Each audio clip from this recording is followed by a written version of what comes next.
Start हो गया sir recording? एक बार बताइए तो। मैसेज मिला होगा आप लोगों को। Yes sir. ओके सर, ठीक है।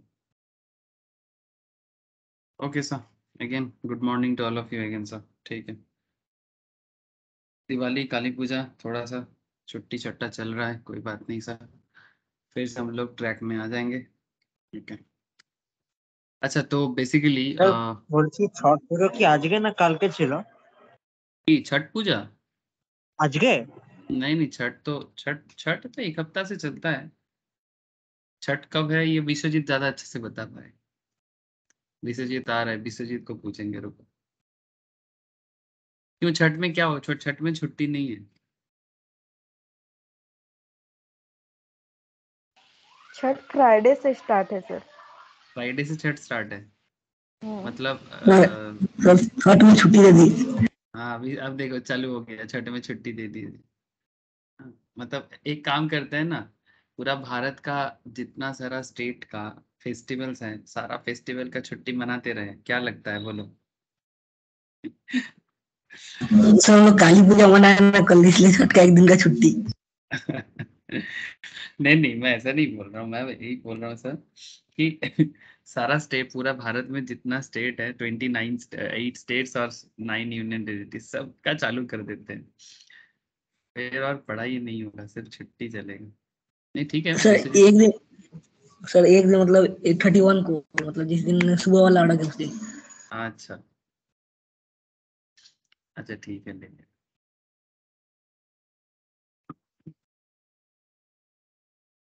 अब बंगाल में एक्चुअली हम लोगों का ये बचपन से थोड़ा आदत है कि दुर्गा पूजा में छुट्टी होता है और काली पूजा में छुट्टी होता है। मतलब काली पूजा दिवाली के दिन तो देना ही पड़ता है, पूरा भारत का है।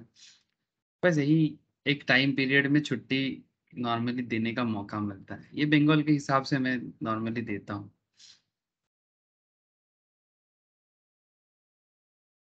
तो आजकल डिमांड, फिर कुछ दिन बाद असमीज लोग बोलेगा सर हमें बिहू में दे दिए छुट्टी, फिर साउथ वाले बोलेगे सर हमें पोंगल में छुट्टी दे दीजिए।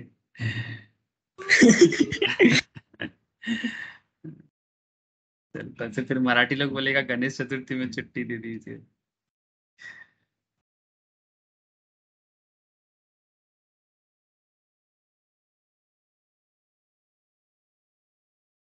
Morning Vishwajit Ojha. Ojha good morning. Good morning sir. Sir good morning sir. Deepavali कैसा रहा? हाँ अच्छा रहा सर, अच्छा। पूजा हुआ, काली पूजा दिवाली, मैम के घर में दिवाली का होता है, हम लोगों के इधर काली पूजा होता है, तो होता है सर। Yes sir. सब फटाका फोड़े? पटाखा, वो थोड़ा, वो क्या बोलते हैं उसको, फानूस होता है ना सर, वो जिसको उड़ाया जाता है, वो थोड़ा सा किए। अनार बम, वो जो ऊपर जाता है महुआ। नहीं, वो उसको बम थोड़ी है, फटता नहीं है, वो वाला नहीं, अरे क्या बोलते हैं उसको, हाँ, फानूस ही वो तो बोलते हैं। आकाश में जाता है। आकाश आकाश में में जाता जाता है है, पूरा। हाँ, वो लैंटर्न हाँ, वही। लैंटर्न, हाँ लैंटर्न लैंटर्न, लैंटर्न। हाँ लैंटर्न। ठीक है, वो थोड़ा सा उड़ाए सर। आजकल पॉपुलेशन ज्यादा हो गया, पहले गांव का टाइप का था, आजकल शहर जैसा हो गया। इधर कभी तार में लटक जा रहा है, कभी पेड़ पे, हमें छोड़ो यार, किसी के घर पे जाके घुस जाएगा बेडरूम में, फिर गाली खाएंगे, पुलिस आके उठा के लेके जाएगी। इस बार तो बंगाल में पटाखा बिका ही नहीं ठीक से, बिका ही नहीं मतलब। से हुआ है ऐसा, हाँ, बारिश की वजह से ऐसा हुआ है। नहीं बारिश की वजह से नहीं, गवर्नमेंट इस बार काफी स्ट्रिक्ट था, बैन कर दिया था हर जगह बैन पे। कर दिया है इस बार, गवर्नमेंट बहुत स्ट्रिक्ट था, स्पेशली जो साउंड वाला जो पटाखा होता है उसमें तो काफी ज्यादा सुप्रीम कोर्ट का ऑर्डर आ गया था। ऑर्डर था सर इस बार। स्टैटिस्टिक्स है सर, लास्ट 30 ईयर्स में सबसे कम पटाखा फोड़ा गया है, सबसे कम। कोलकाता का वेदर, मतलब कोलकाता में जो पोल्यूशन क्रिएट होता है, वो पोल्यूशन सबसे लोएस्ट रहा है लास्ट 30 ईयर्स में। मतलब ये अच्छा एक अचीवमेंट है सर। दिवाली का मतलब पटाखा फोड़ना सिर्फ नहीं है, मतलब नॉर्मल दिया जलाओ, ये सब कर सकते हैं ना हम लोग। पटाखा तो एक बेसिकली वेदर को बहुत खराब करता है सर, ये तो मैं मानता हूँ। मुझे पटाखा अच्छा है, अब ठीक है वो थोड़ा बहुत झुरझुरी बाती, वो भी पोल्यूशन करता है, बट ठीक है चलो यार, इतना एसी चला के भी हम लोग कम पोल्यूशन नहीं करते। लेकिन वो दुम दाम, ये दो दो माँ चॉकलेट वो माँ, अच्छा नहीं सर, ये चीज अच्छा नहीं लगता।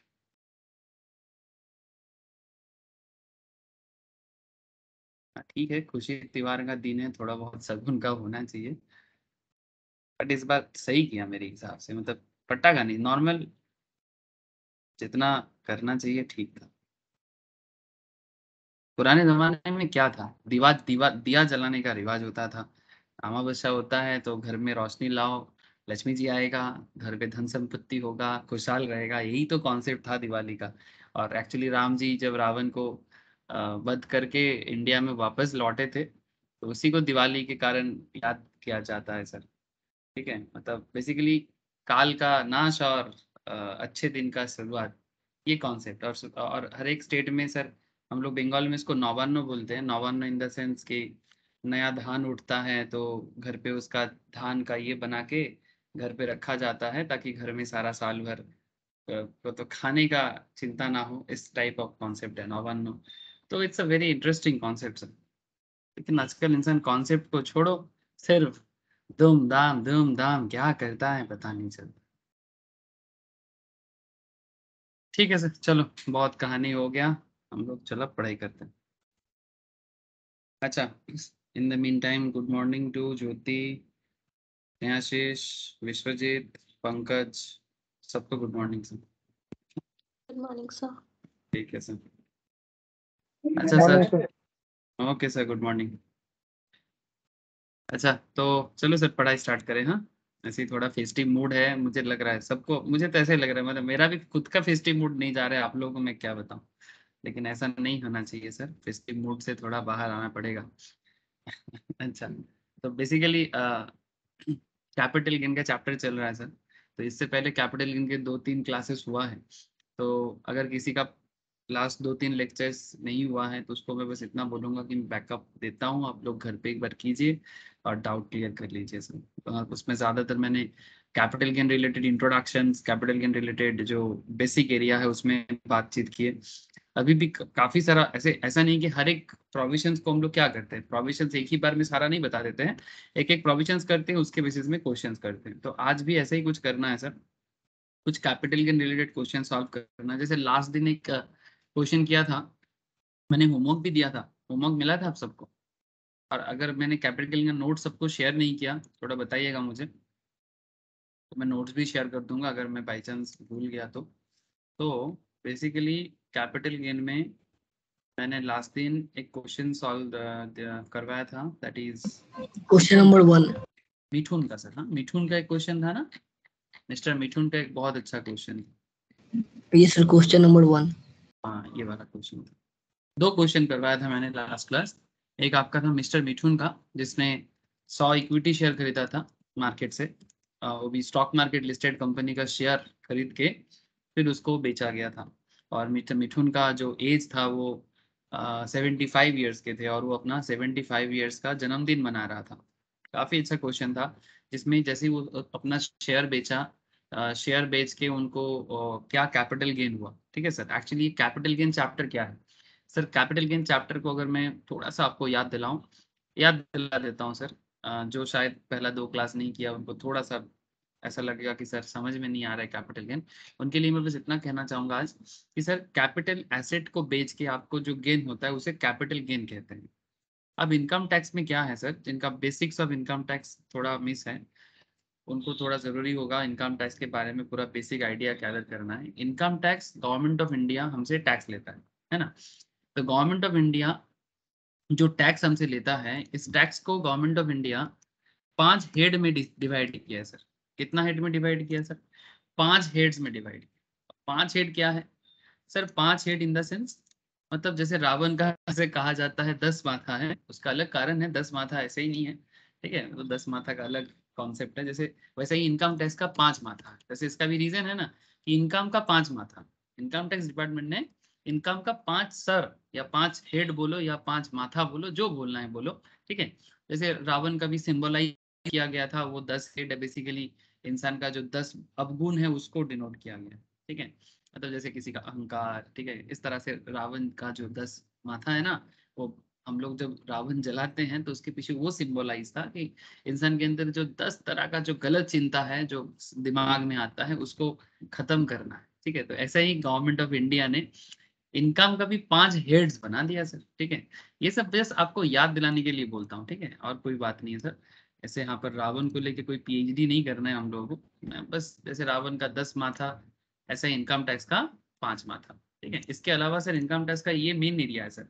इनकम टैक्स का जिनका बेसिक हो चुका है उनको बस इतना बोलूंगा, अभी एक बार बेसिक का बैकअप कर लो, और फिर बाद में जब बेसिक्स ऑफ इनकम टैक्स को मैं फिर से रिवाइज और लाइव कराऊंगा, फिर से और एक बार लाइव कर लीजिएगा, ठीक है। अच्छा, now the most important part is that कि इनकम टैक्स जो है ना सर, इसमें 5 हेड्स में इनकम टैक्स को बहुत अच्छे से गवर्नमेंट ऑफ इंडिया ने डिस्ट्रीब्यूट किया है। मैं आपको बहुत बार बताता रहता हूँ कि इनकम टैक्स गवर्नमेंट का रेवेन्यू का बहुत बड़ा सोर्स है सर, और इसमें पोटेंशियल बहुत है गवर्नमेंट का। पोटेंशियल बहुत है इन द सेंस कि गवर्नमेंट जो इनकम करता है उसका एक चार्ट मैं आपको दिखाना चाहूंगा, बट उससे पहले आप देख लो कि गवर्नमेंट इनकम टैक्स में जो 5 हेड बनाया है उसमें सबसे ज्यादा कम बोलना सही नहीं रहेगा, सारा का सारा पॉपुलर है। अगर मैं बोलता हूँ कि सबसे ज्यादा किसी से आता है, ऐसा कहना सही नहीं, ठीक है। तो सैलरीड इनकम मतलब जो लोग जॉब करके कमाते हैं, हाउस प्रॉपर्टी इनकम मतलब जो लोग प्रॉपर्टी रेंट पे देके इनकम करते हैं, है ना, ये भी स्पेशली सिटी में, है ना, जो शहर में होते हैं सर, ज्यादातर शहर में बहुत रेंटेड इनकम है सर। क्योंकि शहर में क्या होता है ना, Indian specially Indian city, not just Indian city, world में बहुत सारे कंट्रीज ऐसे हैं, सभी कंट्रीज में इस तरह का कॉन्सेप्ट चलता है, बट इंडिया में तो सिटी में बहुत ज्यादा प्रेशर है। मतलब ऐसा है कि गांव में सुविधाएं नहीं है और सारा का सारा लोग शहर में आके भीड़ कर देते हैं। अगर बॉम्बे को देखोगे, दिल्ली को देखोगे, कोलकाता को देखोगे, मतलब दुनिया का भीड़ एक जगह में, क्यों? दुनिया का सारा सुविधा एक जगह में बनाया जाता है और दुनिया का हर एक लोग आके वहां पर बैठ जाते हैं। तो इसीलिए क्या होता है कि प्रॉपर्टी कम है और लोग ज्यादा, तो रेंट का क्या होता है, मार्केट में डिमांड बढ़ जाता है, ठीक है। तो इनकम फ्रॉम हाउस प्रॉपर्टी, ठीक है, तो रेंटेड इनकम से जो इनकम होता है उसको हाउस प्रॉपर्टी के इनकम के ऊपर बेस करके बनाया गया, और ये बहुत बड़ा सोर्स ऑफ इनकम है हमारे देश में, specially the people from city, ठीक है। ज्यादातर केस में ऐसा नहीं कि गांव में रेंटेड इनकम नहीं है या छोटा शहर में नहीं है, हर जगह में, बट बेसिकली रेंटेड इनकम को हाउस प्रॉपर्टी में रखा गया है। और ये भी बहुत अच्छा टॉपिक है, रिसेंटली मैंने इसको एक बार कवर किया, ठीक है। लेकिन जिसका अभी हाउस प्रॉपर्टी लाइव नहीं हुआ, बाद में फिर से एक बार लाइव कर लेना। द मोस्ट इंपॉर्टेंट कॉन्सेप्ट में और एक कॉन्सेप्ट है सर, कैपिटल गेन, ठीक है, जो मैं अभी आपके साथ डिस्कस कर रहा हूँ, जिसके बारे में सेक्शन 45 से लेके 55 तक बात है सर। सैलरी के बारे में सेक्शन 15 से लेके 17 का एरिया है, ठीक है। सेक्शन वाइज भी आपको समझना पड़ेगा सर, इनकम टैक्स को अगर अंडरस्टैंड करना है आपको सेक्शन के साथ भी एट पर होना पड़ेगा। ध्यान से सुनना बात को, ठीक है। जब जो चैप्टर करोगे तब उसी चैप्टर में फोकस करके करोगे तो सेक्शंस भी धीरे धीरे आदत सा बन जाएगा, और एग्जाम के लिए भी सेक्शन बहुत वाइटल है।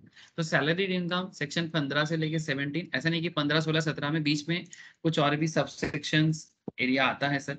तो 15 से 17 में सैलरी के बारे में बोला, हाउस प्रॉपर्टी के बारे में 22 से लेके 27 तक बोला, ठीक है, 22 से लेके 27 तक बोला।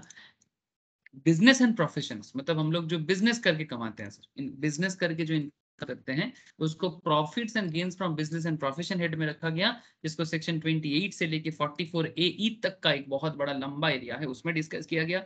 बड़ा चैप्टर होता है बिजनेस, मैंने अभी तक लाइव नहीं कराया, रिसेंटली कैपिटल गेन के बाद मैं बिजनेस ही स्टार्ट करूंगा। बट हम लोग अभी बात कर रहे हैं सर कैपिटल गेन में, जिसके ऊपर बेस करके मैंने लास्ट में 2 या 3 कराया, आज चल रहा है सब। तो कैपिटल गेन में 45 से लेके 55 ए तक का लंबा सेक्शन का एरिया है, ठीक है। तो ये भी बहुत वाइटल एक एरिया है, काफी वास्ट है, बड़ा है, इंपॉर्टेंट भी है, not just for your exam. Exam के लिए सारा इंपॉर्टेंट तो है ही सर, बट एग्जाम के अलावा अगर हम इसको एज ए इनकम टैक्स क्यों पढ़ रहे हैं हम लोग, as a chartered accountant, as a company secretary, as a cost accountant, these are our area of expertise sir, ठीक है। हमें इसमें एक्सपर्ट बनना है, तभी जाके तो हम अपने क्लाइंट को हैंडल कर पाएंगे ना, है ना। हम अपने क्लाइंट को हैंडल तभी कर पाते हैं ठीक ठाक से जब हमें प्रॉपर लेवल में उसका नॉलेज रहता है, ठीक है ना सर। तो पॉइंट यही है कि अगर आप properly each and every sections को अंडरस्टैंड कर पाओगे तो आप उसका एनालिसिस भी दे पाओगे, और जब क्लाइंट आपको आके बोलेगा कि भाई मेरा ये इनकम है, इस पे क्या टैक्स भरे, किस तरह से मैं लीगली अपना टैक्स को सेव कर पाऊं, ठीक है, आपको प्रॉपर आइडिया होना चाहिए। अब ये आइडिया कैसे बिल्ड होगा? सबसे पहले से देखो, टैक्स पढ़ने का ना एक तरीका होता है, ध्यान से समझना।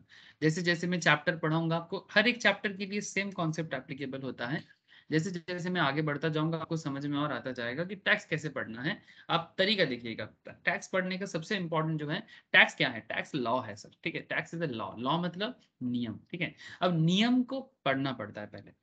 टैक्स में जो मैथ्स या कैलकुलेशंस होता है वो बेसिकली नियम के आधार पे बना हुआ है, ठीक है। If you understand the law first, अगर आपको provision, law in the sense नियम, नियम इन द सेंस प्रोविजंस, ठीक है।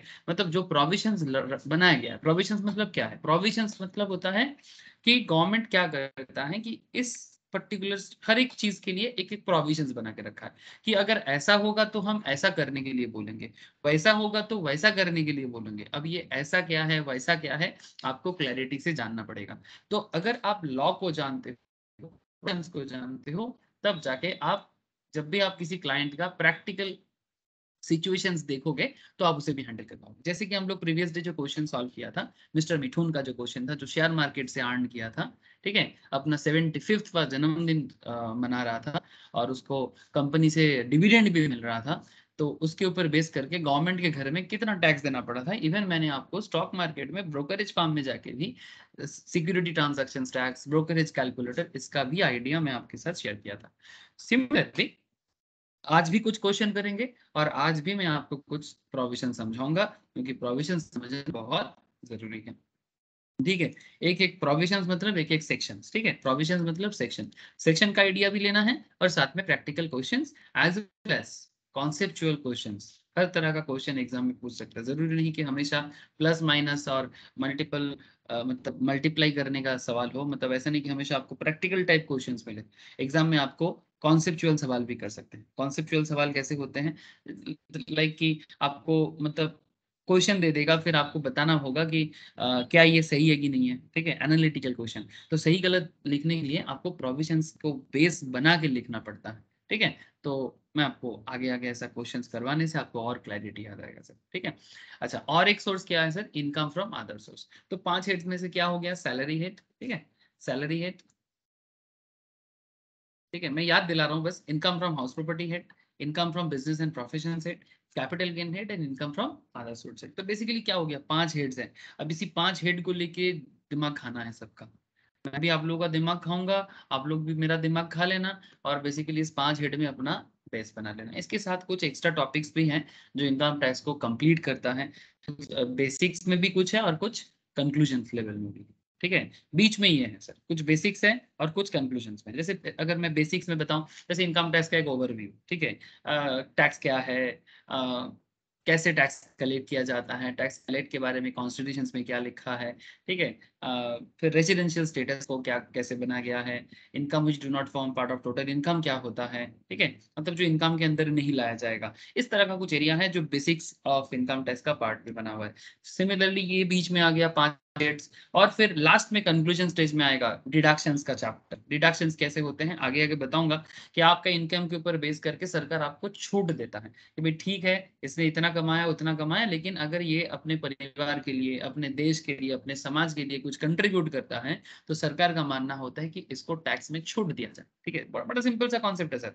अगर आप अपने परिवार के लिए कुछ करते हो, ठीक है, जो जरूरी चीजें हैं, कुछ करने का मतलब अपने बेटे को आईफोन खरीद देना कोई वेलफेयर नहीं होता सर, वो that is also part of welfare, but that's a different thing. मतलब बेसिक जरूरी चीज पे, जरूरी चीज पे, जैसे देश में कहीं पर जैसे रिसेंटली जैसे देखो ना, साइक्लोन आता है, कहीं पर फ्लड आता है, ठीक है। अगर आप देश के डोनेट करते हो सर, देश के समाज को आगे लेके जाने के लिए आप कहीं पर डोनेट करते हो, प्राइम मिनिस्टर फंड पे पैसा देते हो, किसी मिशनरीज को पैसा देते हो जो गवर्नमेंट रजिस्टर्ड मिशनरीज है, या किसी गवर्नमेंट रजिस्टर्ड ऐसा ऑर्गेनाइजेशन जो मानव कल्याण के हित में काम करता है, ठीक है। ऐसे ऐसे ऑर्गेनाइजेशन के बारे में गवर्नमेंट बता के रखा है। अगर आप अपने परिवार में किसी लोगों के लिए कुछ करते हो, ठीक है, जैसे कोई हैंडीकैप्ड है, कोई डिपेंडेंट है आपके ऊपर, उनके कोई इंश्योरेंस का पॉलिसीज वगैरह है, आप खुद के लिए करते हो, अपने फैमिलीज के लिए करते हो, आगे लंबा लिस्ट है सर, 80C से 80U का, ठीक है, वो डिडक्शन चैप्टर में आता है सर।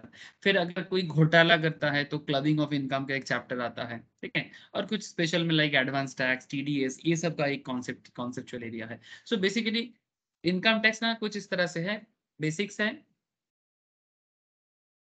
है, बीच में ये हेड्स है, और कंक्लूजन स्टेज में कुछ चैप्टर के बारे में थोड़ा आपको आइडिया दे रहा था। डोंट वरी, धीरे धीरे सारा बात करूंगा। ऐसे बेसिक्स में मैं ये सब चर्चा करके रखता हूँ, है ना। बेसिक्स के अंदर हम लोग ये सब चर्चा करके रखते हैं, पूरे इनकम टैक्स का फ्लो चार्ट बना के रखे हैं। सो must go through sir. Okay, अब इंडिविजुअल चैप्टर में फोकस करना है, जैसे कि कैपिटल गेन में अभी बात चल रहा है तो उसमें उसी में आपको फोकस करके लेके जाऊंगा, ठीक है। तो चलो, देरी नहीं करना है, बहुत हो गया। अच्छा, और एक बात, मैं आपको हमेशा दिखाता रहता हूँ कि हमारे देश में इनकम टैक्स कितना इंपॉर्टेंट है, तो इसके लिए मैं आपको बजट दिखाता हूँ हमेशा, है ना। अगर आप लोग भी चाहो तो एवरी ईयर गवर्नमेंट का बजट आता है। चाहो नहीं, मैं तो ये बोलूंगा कि मस्ट गो थ्रू सर। मतलब मैं नहीं, institute of chartered accountants, institute of company secretaries, institute of cost accountant, सभी कोई चाहते हैं कि आप लोग ऑलवेज अपडेट रहो देश के बारे में, ठीक है।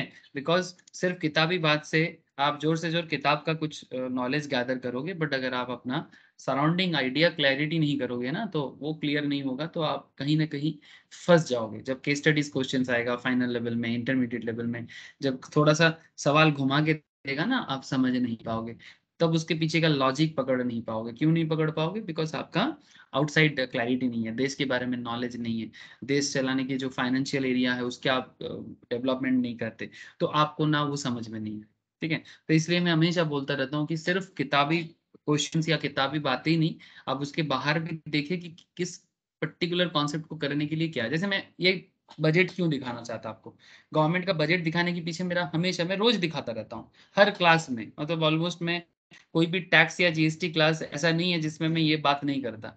मैं बोल बोल के तो शायद आपको थका देता हूँ, लेकिन आदत सा हो गया मेरा, और आप लोगों को भी मैं ये आदत देना चाहता हूँ कि आप भी अपनी जिंदगी में, अपने एजुकेशनल लाइफ में, करियर में ये आदत बना लो सर। क्यों? क्योंकि जब तक आप कंट्री को नहीं समझोगे ना, तो कंट्री का लॉ को कैसे समझोगे, है ना। देश को, परिवार को नहीं समझोगे तो परिवार का नियम को कैसे समझोगे? बड़ा सिंपल सा बात है। देश को नहीं समझोगे तो फिर देश के नियम को कैसे समझोगे? पहले try to understand country, country का फाइनेंशियल कंडीशंस, कंट्री का इनकम करने का जगह, ठीक है। और इनकम, टैक्स क्या है सर? टैक्स क्या है? ये जो इनकम टैक्स है, जीएसटी है, क्या है ये? सर ये सरकार का अर्निंग करने का सबसे बड़ा जगह है, सबसे बड़ा। ये क्या है? रूपी कम्स फ्रॉम। ये 2022-23 का बजट है जो लास्ट ईयर आया था। इस बजट के हिसाब से अगर मैं आपको बताऊं, तो गवर्नमेंट ऑफ इंडिया सबसे ज्यादा जो इनकम करते हैं, ठीक है, गवर्नमेंट सबसे ज्यादा टैक्स रेवेन्यू कमाते हैं सर। गवर्नमेंट सबसे ज्यादा टैक्स रेवेन्यू कमाते हैं, और अगर आप गवर्नमेंट का टैक्स रेवेन्यू देखो, तो उसमें सबसे ज्यादा गवर्नमेंट रेवेन्यू अर्न करता है जीएसटी से, ठीक है। सेकंड बेस्ट आता है मोस्ट प्रोबेबली इनकम टैक्स से, कॉर्पोरेट टैक्स से। लेकिन गवर्नमेंट का टोटल अर्निंग का ऑलमोस्ट 50% से भी ज्यादा, गवर्नमेंट 60% ऑलमोस्ट गवर्नमेंट रेवेन्यू आता है टैक्स से, ठीक है। तो जहां से सरकार को पैसा मिलता है, जिसके बेसिस पे सरकार अपना प्लान, पॉलिसीज, ठीक है, जॉब जॉब जो भी है ना, हम लोग जॉब जॉब करके रास्ते में बैठ जाते हैं, धरना में बैठ जाते हैं, है ना, बैठते हैं ना, धरना में बैठते हैं। प्रॉब्लम हो रहा है, स्पेशली आजकल बंगाल में ये चर्चा में है सर, है ना, धरना में बैठ गया। ठीक है, सबका अपना अधिकार है, संविधानिक कॉन्स्टिट्यूशनल राइट है, सब कोई प्रतिवाद कर सकते हैं, प्रोटेस्ट कर सकते हैं, उसमें कोई बात नहीं sir. But try to understand कि सर गवर्नमेंट का मतलब जो कोर लेवल है उसको समझने का कोशिश करें, कि गवर्नमेंट जो जॉब क्रिएट करेगा उसके पीछे गवर्नमेंट का पैसा कहाँ से आएगा। क्योंकि जॉब क्रिएट करना मतलब 10 लोगों को नौकरी देना है, तो भी अगर कम से कम अगर आप 50,000 करके भी सैलरी देना चाहते हो, तो भी गवर्नमेंट को कहीं से 5 लाख कमाना पड़ेगा मंथली, ठीक है। सालाना 60 लाख इनकम करना पड़ेगा, तब जाके गवर्नमेंट 5 बंदे को जॉब दे सकता है या 10 बंदे को जॉब दे सकता है ना सर। ट्राई टू अंडरस्टैंड, अगर आप सालाना 60 लाख इनकम नहीं करोगे, तो फिर आप 60 लाख का जॉब कैसे क्रिएट करोगे? तो वेरी इंटरेस्टिंग कॉन्सेप्ट, ठीक है। तो उसके अगर आप पूरा लिस्ट देखें, अगर पाई चार्ट देखें, तो आपको समझ में आएगा। गवर्नमेंट 15% कमाते हैं इनकम टैक्स से, मतलब अगर गवर्नमेंट 100 रुपीज कमाते हैं, तो out of 100 15 comes from income tax, ठीक है। 16 comes from GST, 16 comes from GST, 15 another 15 comes from corporate, custom से भी आता है, एक्साइज ड्यूटी से भी आता है। और सबसे दुख की बात है, दुख का बात इसलिए बोल रहा हूँ कि ज्यादा लोन लेना पड़ता है सर। 100 में से 35% गवर्नमेंट को, इंडिया का जो पब्लिक का डिमांड फुलफिल करने के लिए गवर्नमेंट को बोरो करना पड़ता है, क्योंकि गवर्नमेंट का अर्निंग अभी भी सफिशिएंट लेवल में नहीं है, तभी 35% है सर। अच्छा है, चलो 35%, कुछ कंट्रीज का तो ये 60-70% लोन होता है। चलो इंडिया कम से कम ये लेवल में है कि अभी इंडिया 35% ही लोन लेता है, मतलब 100 में से 35% लोन लेना पड़ता है, बाकी 75% गवर्नमेंट को खुद से अर्निंग हो जाता है, ठीक है। अच्छा होगा कि अगर ये 20% लोन हो जाए, बाकी 80% गवर्नमेंट इनकम करे, ठीक है। और गवर्नमेंट का जो मेन सोर्स ऑफ इनकम है वो corporate tax, income tax and GST, ठीक है। इसमें हम लोग बात कर रहे हैं सर इनकम टैक्स पर। और इनकम टैक्स में हम लोग कहाँ बात कर रहे हैं sir, capital gain chapter currently, ठीक है। तो कैपिटल गेन में एक काम करते हैं सर, कैपिटल गेन में एक क्वेश्चन सॉल्व करते हैं और आज का क्लास का मेन पार्ट में आ जाते हैं, ठीक है। जैसे मैंने लास्ट दिन एक क्वेश्चन आपको करवाया था, क्वेश्चन का नाम क्या था, मिठुन, है ना, मिस्टर मिठुन का एक क्वेश्चन था, वैसा आज भी एक क्वेश्चन करना है। वो सर समझ में आ रहा है ना आप लोगों को, थोड़ा बताइएगा, मतलब क्या अंडरस्टैंडिंग हो रहा है कि टैक्स क्या क्या है, क्यों पढ़ना है टैक्स, टैक्स पढ़ के आपको क्या फायदा है, क्या किस तरह से आप टैक्स में एक्सपर्ट बन सकते हो, जस्ट मैंने एक रफ आइडिया आपको दिया, ठीक है। अच्छा चलो सर, अब income tax capital gain chapter के अंदर प्रोविजंस भी पढ़ना है, जैसे कि मैंने ऑलरेडी आपको इंट्रोडक्शन क्लियर किया था, ठीक है। इंट्रोडक्शन मैंने क्लियर किया था कि कैपिटल गेन क्या है, कैसे कैपिटल गेन का सोल्यूशंस किया जाता है कैपिटल गेन में, जो short term capital gain, long term capital gain, है ना, इस शॉर्ट टर्म ट्रिपल वाने, लॉन्ग टर्म ट्रिपल वाने, कैसे आप ये सब चीज़ों को देखोगे समझोगे, ठीक है। मतलब कैसे समझ में आएगा कैपिटल गेन कितना तरह का होता है, ठीक है। कैसे समझ में आएगा कि कितना दिन एसेट होल्ड करने से वो शॉर्ट टर्म होगा कि लॉन्ग टर्म होगा, इसका भी अलग ये प्रोफॉर्मा है जो मैं ऑलरेडी आपको समझा चुका हूँ कि computation of income under the head capital gain, इसको कैलकुलेट करने का इंडेक्सेशन कैसे यूज करना है, ये सब मैंने बेसिक्स ऑफ कैपिटल गेन के फर्स्ट 2-3 लेक्चर्स में, 2 लेक्चर्स में, ज्यादा नहीं हुआ, 2 लेक्चर्स में मैंने ये से भी समझाया, ठीक है। And the most important another part था सर एग्जामेशन, अभी एग्जामेशन पे मैंने चर्चा किया ही नहीं, बस मैंने आपको इतना बोला कि आप जो भी कैपिटल गेन करोगे फिर आपको एग्जामेशन भी मिलता है शॉर्ट टर्म में as well as long term में, लेकिन उसका एक पूरा लंबा लिस्ट है जिसको आपको अंडरस्टैंड बढ़ाना होगा कि कैसे एग्जामेशन बनता है। आज मैं आपको उसका आइडिया दे दूंगा थोड़ा सा, ठीक है। सारा सारा एग्जामेशन तो एक साथ चर्चा करना पॉसिबल नहीं हो पाएगा, बट एक एक करके मैं आपको बताता हूँ, ज्यादा हड़बड़ नहीं करना है, धीरे धीरे सारा बताऊंगा। रेट ऑफ टैक्स, ठीक है, सेक्शन 111A में क्या होता है, सेक्शन 112 में क्या होता है, 112A में क्या होता है, मैंने बताया आप लोग, ठीक है। कब आप 20% टैक्स लगा सकते हो, अगर आप 10% लगाओगे तो आपको क्या बेनिफिट नहीं मिलता है, इंडेक्सेशन नहीं मिलता है, ठीक है। अगर आप कैपिटल गेन करते हो, कम से कम 1 लाख का कैपिटल गेन होता है, तभी जाके आपको 10% का टैक्स देना पड़ता है, अदरवाइज 1 लाख के नीचे अगर आप शेयर शेयर वगैरह सेल करके कम से कम 1 लाख कमाओगे फिर बेचोगे तो टैक्स देना पड़ेगा, अदरवाइज नहीं, ठीक है। तो इस तरह का काफी इंटरेस्टिंग कॉन्सेप्ट मैंने लास्ट 2-3 लेक्चर्स में बोला, और आज भी कुछ इंपॉर्टेंट और इंटरेस्टिंग पॉइंट बताऊंगा। होल्डिंग पीरियड, ठीक है, आप कौन सा शेयर होल्ड करते हो, कितना दिन होल्ड करते हो, तब जाके आपका वो लॉन्ग टर्म होगा कि शॉर्ट टर्म होगा, क्योंकि लॉन्ग टर्म और शॉर्ट टर्म के ऊपर बेस करके आपका टैक्स रेट बदल जाते हैं। ध्यान से समझना सर, मैं एक्चुअली अभी भी आज का कोई फ्रेश टॉपिक बताया नहीं आपको, मैं सब रिकॉल करा रहा हूँ लास्ट 2 क्लास का, कि पीरियड ऑफ होल्डिंग कितना इंपॉर्टेंट है, कि कितना दिन एसेट होल्ड करने से वो लॉन्ग टर्म होता है, कितना दिन एसेट होल्ड करने से वो शॉर्ट टर्म होता है, ठीक है। अब यहाँ पर भी बात है sir, short term assets long term assets के ऊपर क्यों इतना जोर है सर, इसलिए इतना जोर है क्योंकि एसेट अगर शॉर्ट टर्म होल्डिंग के बेसिस में है तो आपका रेट ऑफ टैक्स बदल जाएगा, एसेट अगर लॉन्ग टर्म होल्डिंग के ऊपर है तो आपका रेट ऑफ टैक्स बदल जाएगा, ठीक है। और कैपिटल गेन में ना अलग अलग टाइप ऑफ रेट भी है सर, किसी में 15% लगता है, किसी में 20% लगता है, किसी में नॉर्मल जो स्लैब होता है ना, जो जैसे कि अप टू 2.5 लाख नील, ठीक है, 2.5 लाख से 5 लाख 5%, 5 से 10 लाख 20%, 10 लाख के ऊपर जाएगा तो 30%, इसको स्लैब बोलते हैं, जो बेसिक्स में मैंने काफी डिटेल्स में चर्चा करके रखा, ठीक है। तो स्लैब के अंदर काउंट भी होता है, ऐसा भी कैपिटल गेन टैक्सेशन होता है सर, ठीक है। मैंने लास्ट दिन आपको एक और इंटरेस्टिंग चीज समझाया था, कैपिटल एसेट क्या है, ठीक है, मैंने उसके ऊपर भी काफी डिस्कशंस किया, what is capital asset as per section 2 subsection 14, ठीक है। और कैपिटल एसेट को बताते हुए मैंने आपको समझाया था, एक बड़ा सिंपल सा सोचो, ज्यादा दिमाग को प्रेशर मत डालो, सिंपल सोचो, ठीक है, जितना सिंपल सोच पाते हो समझो। कैपिटल एसेट क्या है, कि जो आपके पास कोई भी एसेट अगर आपके पास, जैसे मानोगे ना कि आज के डेट में अगर आप नॉर्मल किसी भी इंसान को पूछोगे कि भाई तुम्हारे पास क्या है, ठीक है, तो वो एक ही जवाब, मतलब तुम्हारे पास क्या है मतलब जिंदगी में क्या किया तुमने, अगर कोई किसी को पूछता है, तो ये मटेरियलिस्टिक वर्ल्ड है सर, हम लोग पैसे के पीछे भागने वाले इंसान है, ज्यादातर लोग, ठीक है।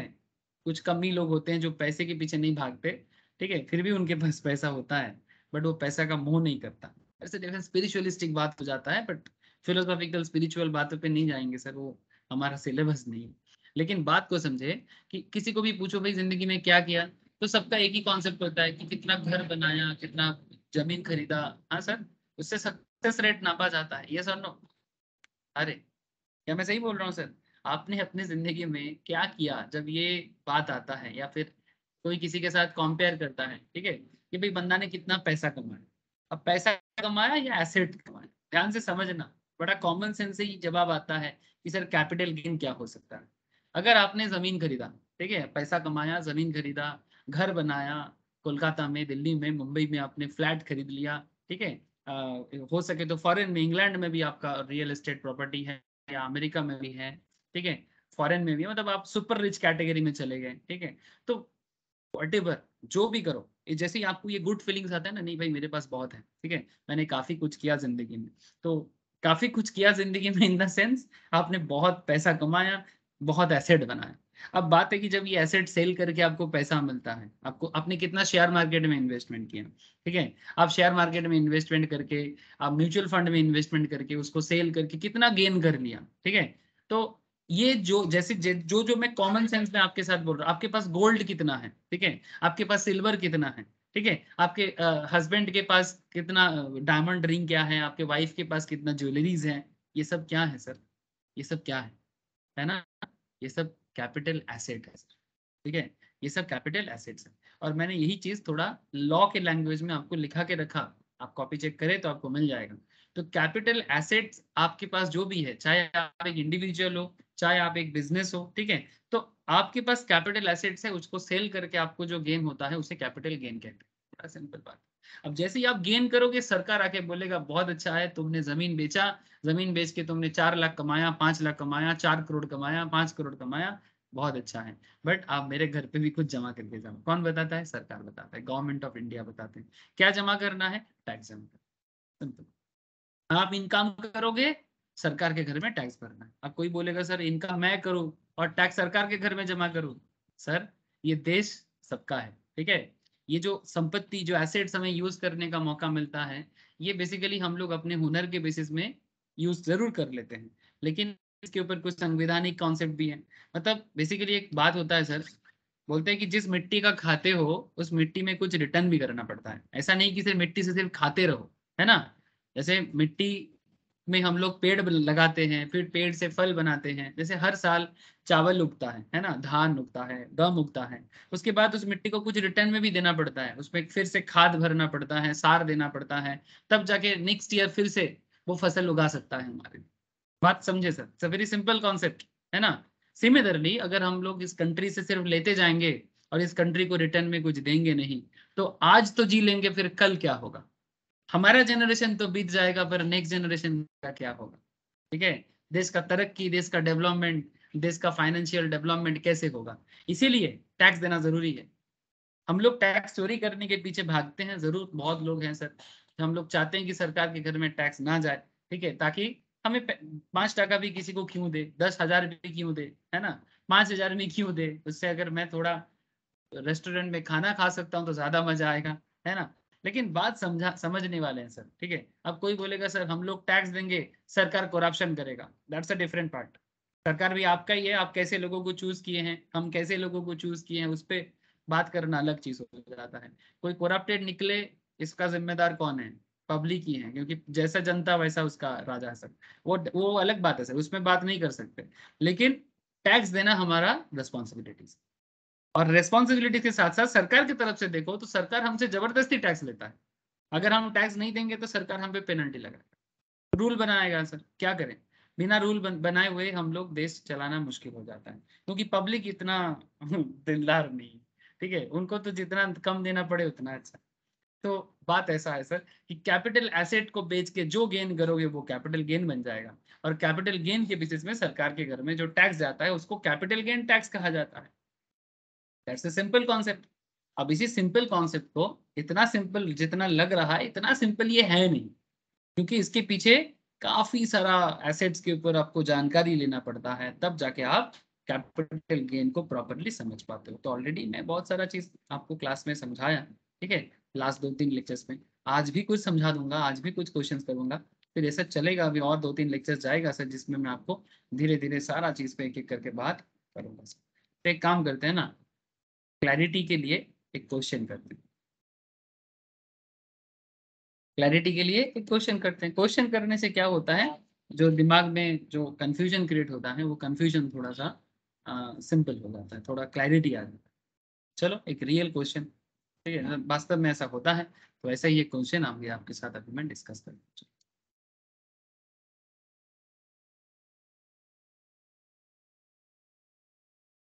सर बताइए मुझे, क्या आपको स्क्रीन में क्वेश्चन दिखाई दे रहा है? Please tell me sir. अरे बोलो सर, बोलो। Okay sir. सर ये मिसेस हर्षिता बोल के एक इंसान है, उसका एक फाइनेंशियल क्वेश्चन है सर। मतलब उसका इनकम हुआ है, लेकिन कैसे इनकम किया है वो देखो पहले। ठीक है, आपके पास आया है सर, अपना फाइनेंशियल टैक्स कंसल्टेंसी लेके आपके पास आया है कि वो आपसे कंसल्टेंसी लेना चाहता है कि उसका ये सिचुएशंस हुआ है, उसको क्या करना पड़ेगा। तो मिसेस हर्षिता एक लैंड परचेज किया, ध्यान से समझना। Mrs Harshita purchase land at A cost of ₹35। ठीक है। अच्छा एक बात सर, क्वेश्चन करूंगा तो जो मैं प्रीवियस टेक्स्ट डे में भी कुछ इंपॉर्टेंट प्रोविजन समझा के रखा तो उसका यूज करूंगा आज। जिसका मिस है उसको थोड़ा बताऊंगा कि आप लोग प्लीज एक बार वापस देख ले प्रीवियस लेक्चर्स अगर भूल गए तो लैंड परचेज किया 35 लाख पे। कब किया था? 2004-5 में। ठीक है। And held the same as her capital asset till 20 March 2022। तो जमीन परचेज करके कितना दिन अपने पास रखा? 2022 तक। 2022 एकदम रिसेंट बात है, 2022 तक अपने पास रखा। तो उसके बाद क्या किया? बेच दिया, सेल कर दिया। तो जैसे ही जमीन बेचेगा उसको कैपिटल गेन हो जाएगा। फिर बताता है sir, she started her real estate business. अच्छा, पैसा वाला बन गया सर मिसेस हर्षिता। ठीक है, इतना पैसा हो गया कि रियल एस्टेट में आ गया, क्योंकि रियल एस्टेट में बिजनेस करने के लिए ना पैसा होना चाहिए, अदरवाइज आप रियल एस्टेट में टिक नहीं पाओगे। आपके पास काफी कैपिटल चाहिए ताकि आप जमीन खरीद पाओ, बिल्डिंग बनाने के लिए मटेरियल्स परचेज कर पाओ, फिर उसको सेल करके फिर गेन होता है। तो रियल एस्टेट इन्वेस्टमेंट थोड़ा सा क्या होता है सर, थोड़ा सा मतलब कॉस्टली होता है, नो डाउट। ठीक है, मतलब इससे शेयर खरीदना काफी इजी होता है अगर आपको शेयर मार्केट का नॉलेज हो। तो शेयर मार्केट में क्या है ना, आपको इतना भी पैसा का जरूरत नहीं है एट ए टाइम जितना आपको रियल एस्टेट के लिए चाहिए होता है। और थोड़ा कनेक्शंस, पॉलिटिकल मैटर वो अलग चीज होता है, बट फिर भी एक आइडिया के लिए आपको मैंने बताया।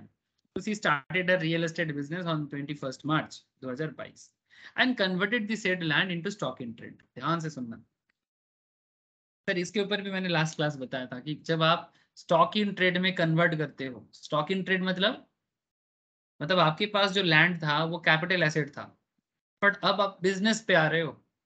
अब आप बिजनेस पे आ रहे हो, तो जो लैंड आपके पास था नॉर्मल लेवल पे उसको हम लोग कैपिटल एसेट बोलते हैं।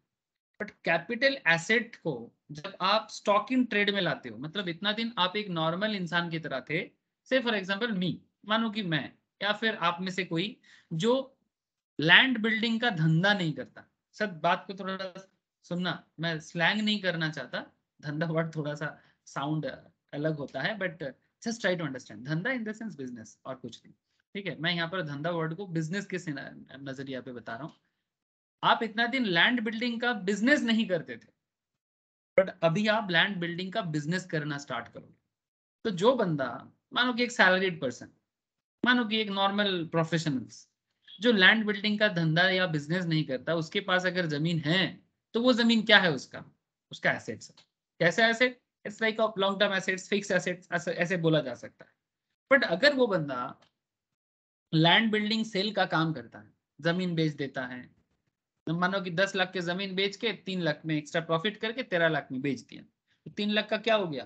प्रॉफिट हो गया। नॉर्मल इंसान भी ऐसा कर सकता है, जिसका जमीन का कारोबार नहीं है, जिसका बिल्डिंग लैंड का कारोबार नहीं है, वो भी ऐसा कर सकता है, बट वो ऐसा करे तो वो कैपिटल गेन होता है। नाउ क्वेश्चन इज दैट, यहाँ पर मिसेस हर्षिता ने क्या किया? उसका 35 लाख का जमीन था, 4-5 में दिया था। 20 मार्च 2022 को वो अपना जमीन को बेच रहा, कैपिटल एसेट को बेच रहा। और अभी और एक चीज भी वो साथ में कर रहा है सर, उसने अपना रियल एस्टेट बिजनेस को 21 मार्च 2022 में स्टार्ट किया और अपना जो लैंड था उस लैंड को उसने स्टॉक इन ट्रेड में ट्रांसफर कर दिया। सर इसमें अब चीज को बताता हूं आपको कि कैपिटल एसेट को स्टॉक इन ट्रेड में ट्रांसफर करने को ट्रांसफर कहा जाता है। अब यहाँ पर एक बहुत इंटरेस्टिंग फैक्ट है सर। सर ट्रांसफर एक बहुत इंपॉर्टेंट कॉन्सेप्ट है कैपिटल। मैं आपको आज ट्रांसफर का पूरा लिस्ट बताता हूँ। Wait sir, section 2 subsection 47, transfer अगर नहीं होगा ना तो कैपिटल गेन नहीं। ट्रांसफर होना जरूरी है सर। ट्रांसफर का मतलब, सर ट्रांसफर का मतलब जैसे, हाँ कोई कुछ कहना चाहते हो बोलो सर। ऐसा लगा कोई अनम्यूट किया। ट्रांसफर का मतलब बोलो सर। ट्रांसफर मतलब इन सिंपल, ऐसे ट्रांसफर का 7 मतलब होता है, बट सिंपल ट्रांसफर का मतलब क्या? टेल मी, जो समझ में आता है बोलो। सिंपल ट्रांसफर का मतलब क्या? अरे कोई तो बताए।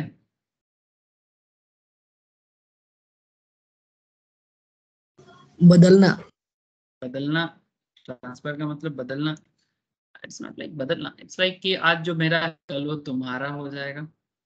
ठीक है, या फिर उसका मतलब जो आज किसी किसी के मतलब कैसे बोलूं सर, मतलब उसका पूरा मतलब उसका थोड़ा सा कैरेक्टर बदल जाता है।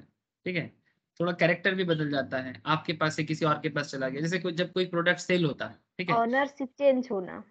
बोल सकते हो ओनरशिप चेंज तो ऑब्वियसली सेल का पार्ट है, बट कई बार ऐसे भी होता है ओनरशिप चेंज नहीं होता, फिर भी वो ट्रांसफर है। जैसे मानो ना, जैसे आपने बोला बहुत अच्छा किया सर ये वाला बात, कि ओनरशिप ट्रेंड होना चेंज होना ऑब्वियसली ट्रांसफर है।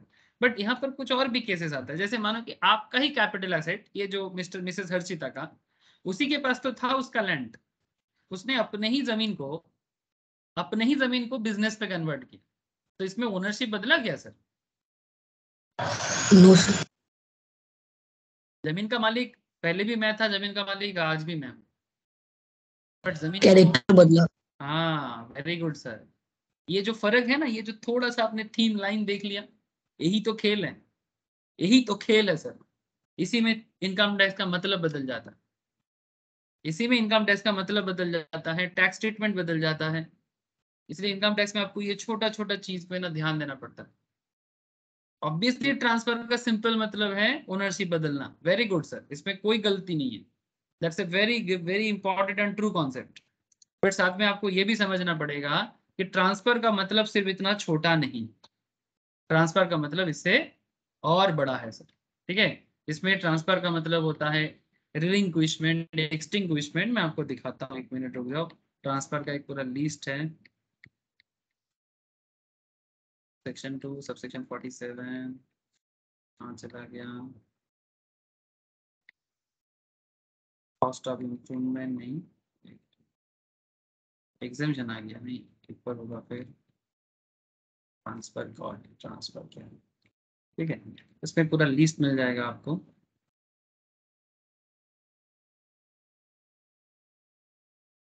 अच्छा ठीक है, मैं आएगा तो बाद में और दिखाता हूँ आपको, 1 सेकेंड सब।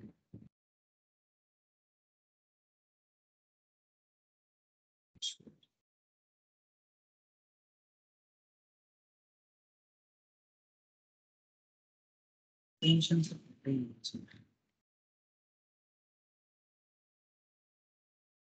1 मिनट से, कई बार जब जल्दी होता है ना, मिलता नहीं।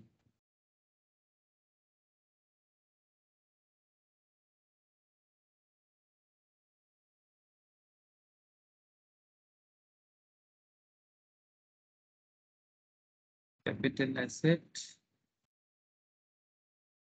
फिर यहाँ पर ये ये देखो, एक एक ट्रांजैक्शन यहाँ पर दिया हुआ है, दैट इज सेक्शन 47, जिसके हिसाब से आपको एक लिस्ट है कि transactions not regarded as transfer. मतलब यहाँ पर ऐसा भी लिस्ट है, मैं आपको वो भी बताऊंगा कि जो ट्रांजैक्शंस ट्रांसफर की तरह दिखता है पर वो ट्रांसफर है नहीं। अगर वो ट्रांसफर नहीं आएगा तो उसमें कैपिटल गेन नहीं आएगा। तो don't worry sir, extra load मत लो अभी। ठीक है, मतलब थोड़ा दिमाग में ऐसा होता होगा कि सर इतना सारा चीज एक साथ याद कैसे रखे। इतना लोड मत लो, कॉन्सेप्ट बिल्डअप करो, फिर दिखना धीरे धीरे आदत सा हो जाए। ठीक है, ठीक है। ये transfer of capital asset being land building, तो ट्रांसफर होना बहुत जरूरी माना जाता है। और ट्रांसफर के ऊपर बेस करके आपका पूरा मतलब कैपिटल गेन उसके ऊपर टिका हुआ है सर। ठीक है, पूरा capital gain transfer of capital asset पे टिका हुआ है। कि अगर कैपिटल एसेट में ट्रांसफर कॉन्सेप्ट बिल्डअप नहीं होता ना प्रॉपरली, ठीक है, तो आप कैपिटल गेन ही ट्रेड नहीं कर पाओगे। ठीक है, कैपिटल गेन ही ट्रेड करना पॉसिबल नहीं होता। Section 2 subsection 47।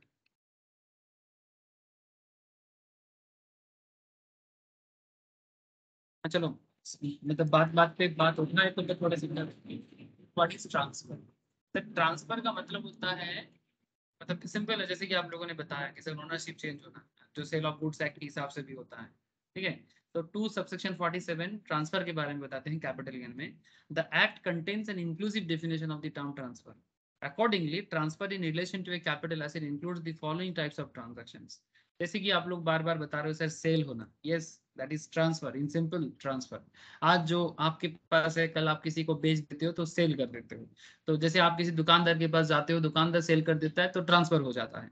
Exchange is also transfer sir. Exchange में क्या होता है, जैसे आजकल कार एक्सचेंज होता है कि नहीं होता, मोबाइल एक्सचेंज, है ना। मोबाइल एक्सचेंज, कार एक्सचेंज तो बड़ा पॉपुलर हो चुका है। आपके पास जो गाड़ी है, मानो आजकल लोग कार में क्या करते हैं, मानो ठीक है, मैं अपने घर पे पापा को देखता हूँ ऐसा करते हुए, बचपन से देखता हूँ, ठीक है। मानो कि ट्रक है, या फिर जैसे हम लोग का ट्रांसपोर्टिंग का बिजनेस है तो मैं बचपन से ट्रक के बारे में देखता हूँ। 4 चक्का में, 4 व्हीलर में भी मैं लोगों को देखता हूँ कि वो क्या करता है। मानो एक 10 लाख का कार खरीदा, ठीक है।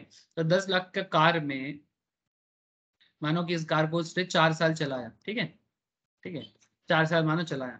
अब 4 साल चलाने के बाद, 4 साल चलाने के बाद कार को, फिर इस कार का क्या दाम 10 लाख रहेगा सर, प्लीज सर। डिप्रिशिएट तो हो गया होगा, वैल्यू भी कम हो गया होगा, मॉडल भी पुराना हो चुका होगा, ये सर नो बताओ, यस सर। है ना। तो 10 लाख का कार 4 साल बाद कितना दाम आएगा, 3 लाख। क्या सर सही है, 4 साल में 3 लाख, यस सर। 3.5 लाख, हाँ ठीक है। तो 3 लाख 3.5 लाख का दाम आ जाएगा कार का। अब आप न्यू कार लेने के लिए जाओगे, मानो कि आपका इस बार का भी बजट वही 10 लाख ही है, पर इस बार 10 लाख पे आप न्यू कार लोगे तो कंपनी आपको बोलेगा ठीक है ओल्ड कार एक्सचेंज कर दो, स्पेशली अगर सेम कंपनी का होता है, ठीक है। जैसे मारुति सुजुकी में तो बहुत चलता है ये सब चीजें, ठीक है। अगर सेम कंपनी का है, गाड़ी का कंडीशन टेस्ट करके कंपनी आपको एक दाम बताएगा, ठीक है। और दाम में 10 लाख में से 3.5 लाख माइनस कर देगा। अगर वैल्यूएशन 3.5 होता है तो 3.5 लाख माइनस कर देगा। तो आपको कंपनी को देना पड़ेगा वही 6.5 लाख, है ना। तो now question is that sir car आपने दिया 10 लाख का, बट आपको पॉकेट से देना पड़ा 6.5 लाख का, और बाकी आपने पुराना कार को एक्सचेंज कर दिया। ऐसा लैपटॉप मोबाइल के साथ भी होता है। तो क्या ये एक्सचेंज जो मतलब होता हर है, चीज में आ गया, बाइक में भी आ गया। हाँ बाइक में भी आ गया, वेरी गुड सर। मतलब जिसका भी वैल्यूएशन है, जिसका भी एक्सचेंजेबल वैल्यू होता है, जो चीज का एक्सचेंजेबल वैल्यू होता है, वो हर चीज में ये कॉन्सेप्ट काम करता है, ठीक है। एक्सचेंजेबल वैल्यू होने से मार्केट में, रीसेल वैल्यू होने से उसका एक्सचेंज कॉन्सेप्ट चलता है, ठीक है। तो क्वेश्चन यही है कि ये जो सेल एक्सचेंज, ठीक है, ये सब क्या है, ये सब ट्रांसफर है सर। एक्सचेंज को और एक नाम भी कहा जाता है रिलिंक्विशमेंट, ठीक है। एसेट का रिलिंक्विशमेंट मतलब वही, आप उसको रिलिंक्विश कर दिए, आप उसको छोड़ दिए, बदले में कुछ ले लिए। एक्सटिंग्विशमेंट मतलब कंप्लीटली एसेट को छोड़ देना, मतलब एक्सटिंग्विश कर देना, ठीक है, कंप्लीटली डिस्ट्रॉय कर देना, एक्सटिंग्विशमेंट।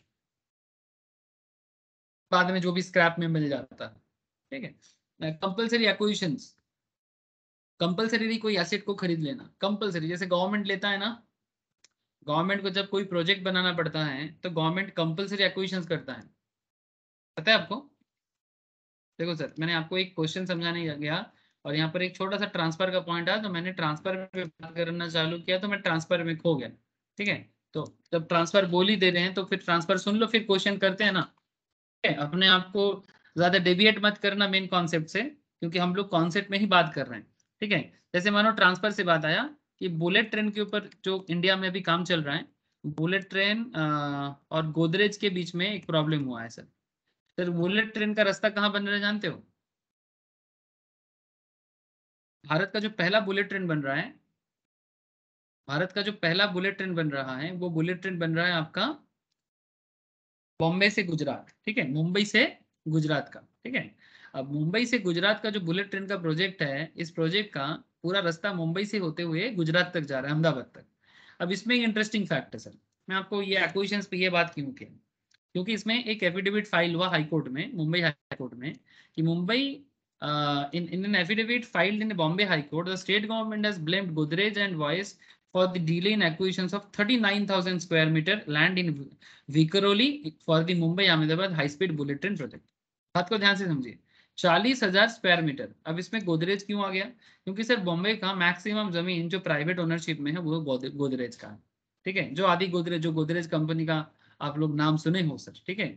मतलब ताला से लेके बाल को काला करने से लेके, ठीक है, पेस्टिसाइड से लेके क्या चीज नहीं है जो गोदरेज नहीं बनाता, ठीक है, ठीक है, फ्रिज से लेके क्या नहीं बनाता गोदरेज, फ्रिज में, गोदरेज के लॉक एंड की में, गोदरेज का बाल का कलर में, ठीक है, गोदरेज का साबुन, गोदरेज का पेस्टिसाइड्स, गोदरेज का मैनियर, मतलब जो ऑर्गेनिक मैनियर, केमिकल मैनियर, क्या चीज गोदरेज नहीं बनाता। बहुत बड़ा ऑर्गेनाइजेशन है, बहुत पुराना ऑर्गेनाइजेशन है सर, ठीक है, पारसी है, बहुत पुराना बिजनेस है इनका। और बॉम्बे का मतलब जिधर देखोगे ना, अगर आधा बॉम्बे इनका है आधा बॉम्बे इनके प्राइवेट ओनरशिप में, ठीक है। अब अगर बुलेट ट्रेन बनाना है तो सरकार को कंपल्सरी एक्विजिशन करना है। अब सरकार तो एक्विजिशन करेगा, अब उसमें गोदरेज का जमीन है कि राम श्याम जेदू मधु का जमीन है, क्या फर्क पड़ता है, अब गोदरेज को देना पड़ेगा। बट क्योंकि गोदरेज यहाँ पर एक भारी भरकम है सर, ठीक है, क्योंकि वो पैसा वाला है, बिजनेसमैन है, सरकार के साथ उनका भी उठना बैठना है काफी ज्यादा। तो ये जो 40,000 स्क्वायर मीटर का जो प्रॉब्लम हुआ है, इसका गवर्नमेंट को पैसा देना होगा, किसको, गोदरेज को। अब इसी को लेके कोर्ट में केस चल रहा है, ठीक है। तो कोर्ट केस में मोस्ट प्रोबेबली रिसेंटली इसका सोल्यूशन हुआ, मोस्ट प्रोबेबली गोदरेज को 264 करोड़ में ये फिक्स किया गया, 264 करोड़ में गोदरेज को ये फिक्स किया गया सरकारी दाम के हिसाब से। लेकिन उसमें गोदरेज खुश नहीं है, गोदरेज का मानना इससे ज्यादा मिलना चाहिए था, बट गवर्नमेंट नहीं दिया, समथिंग लाइक दैट, ऐसा बात चल रहा है। आप लोगों को बात समझ में आया सर? तो ये भी क्या हो गया सर, ये भी कैपिटल गेन है, ये गोदरेज के लिए कैपिटल गेन है। अब ये कैपिटल गेन क्यों हुआ, क्योंकि टैक्स लॉ में ये प्रोविजंस पहले से बोला गया है, the compulsory acquisitions thereof under any law, law में रह के कंपल्सरीली किसी का जमीन लेना, ठीक है, फॉर एनी रीजन, रीजन कुछ भी हो, चाहे बुलेट ट्रेन के लिए हो, चाहे किसी प्राइवेट कंपनी को फैक्ट्री बनाने के लिए हो, देश के हित में जो सही लगता है गवर्नमेंट करता है सर। मतलब कई बार गवर्नमेंट ऐसा करता है जो मतलब ज्यादा लोगों की अच्छाई के लिए कम लोगों को थोड़ा सा बली में चढ़ाते हैं, कोई कुछ कर नहीं सकता sir. And that's a very मतलब important and interesting concept in democracy and country like India, ठीक है। मतलब लार्ज ग्रुप के लिए छोटे छोटे ग्रुप को थोड़ा सेक्रीफाइस देना पड़ता है, ठीक है। अगर कहीं पर 40 करोड़ लोगों का अच्छा ही होगा, उसमें अगर 4 लोगों को सैक्रिफाइस देना पड़ता है तो सरकार वो करेगा, ठीक है। कहीं पर हाईवे बनाना है, तो कहीं पर डैम बनाना है, तो कहीं पर रेल लाइन बनाना है, कहीं बुलेट ट्रेन का प्रोजेक्ट बनाना है, तो इसमें किसी ना किसी का कुछ ना कुछ तो जाएगा। जिसका जाता है, बहुत दुख का बात है सर, जैसे कोलकाता में मेट्रो लाइन के लिए बहुवजह सेंट्रल एवेन्यू एरिया में कितना प्रॉब्लम हो रहा है लोगों को, बहुत ही चिंता का विषय है। गवर्नमेंट उसमें दे तो रहे पेनल्टी, कॉम्पेंसेशन मनी भी दे रहा है लोगों को। अब गवर्नमेंट अगर बोलेगा कि भाई ये कैपिटल गेन नहीं है तो उसमें टैक्स चार्ज नहीं हो पाएगा, ठीक है। तो वो देखा जाता है कि गवर्नमेंट नोटिफिकेशन देता है कि नहीं देता, but point is that compulsory acquisitions करके अगर गवर्नमेंट किसी को कुछ पेमेंट करता है, that is also part of transfer. The owner of a capital asset में convert the same into stock in trade, जो मैं आपको अभी मिस्टर हर्षिता के क्वेश्चंस में समझाने का कोशिश कर रहा हूँ कि मिसेस हर्षिता ने अपने जमीन को कैपिटल एसेट में कन्वर्ट कर दिया। तो अगर आपके पास कोई जमीन है, कोई बिल्डिंग है, कोई एसेट्स है, नॉट दैट जमीन बिल्डिंग, मानो कि आपका पर्सनल ज्वेलरी है, पर्सनल ज्वेलरी आपको अपने शादी के टाइम पे मिला है, या फिर आपको अपने विरासत में आपके दादाजी से, आपके नानी से, आपके अ, दादी से मिला है। लेकिन बाद में आप जब सोनार बन गए, मतलब लाइक आपने एक ज्वेलरी बिजनेसमैन बन गए, तो आप अपने जो स्टॉक इन ट्रेड है आप उसको बिजनेस में लेके आ गए। तो ये भी वही हुआ सर, कैपिटल एसेट्स को स्टॉक इन ट्रेड में कन्वर्ट करना। बात समझ में आ रहा है ना सर? तो इसके लिए गवर्नमेंट का रूल है, ठीक है। 2 सबसेक्शन 47 में कैपिटल एसेट में ट्रांसफर के अंदर बोला गया है, the owner of a capital asset में convert the same into stock in trade of a business carried on by him and such conversion is treated as a transfer. Even इसके ऊपर मैंने लास्ट वीक एक questions भी कराया था, कौन से दिन पे ट्रांसफर होता है उसके ऊपर बेस करके टैक्स रेट होता है। Maturity of redemption of A zero coupon bond, government या प्राइवेट कंपनी बॉन्ड इशू करता है, ठीक है। बॉन्ड इशू करने के टाइम पे क्या होता है कि जैसे ये जीरो कूपन बॉन्ड में क्या होता है सर, मैं समझाता हूँ कि अगर मानो कोई 100 का बॉन्ड है, बॉन्ड क्या होता है, गवर्नमेंट या प्राइवेट कंपनी आपसे लोन लेता है, ठीक है, आपसे लोन लेता है। मैं समझाऊंगा, आज के क्वेश्चन में ये टॉपिक है, ठीक है, थोड़ा पेशेंस रखो, बहुत सारा चीज समझ में आएगा।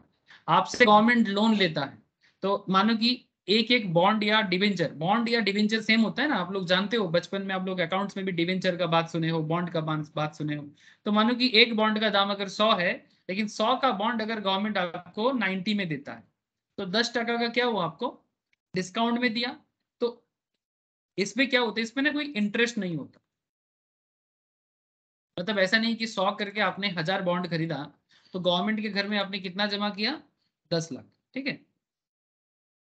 आपने गवर्नमेंट को 10 लाख नहीं, सॉरी 1 लाख आपने गवर्नमेंट को दिया, लेकिन 1 लाख आपको नहीं देना पड़ेगा। आप गवर्नमेंट को एक्चुअली 90,000 देते हो और बदले में गवर्नमेंट आपको जब रिडीम करेगा तो 1 लाख दे देगा। एक्चुअली प्रोडक्ट 100 का है, बट 100 का चीज अगर आपको डिस्काउंट में मिल रहा है तो ये आपके लिए बेनिफिट, ठीक है। तो गवर्नमेंट रिडेम्पशन में इशू करता है, मतलब सॉरी गवर्नमेंट इशू करता है 0 इंटरेस्ट में, issued at par and redeemed, issued at discount and redeemed at पार।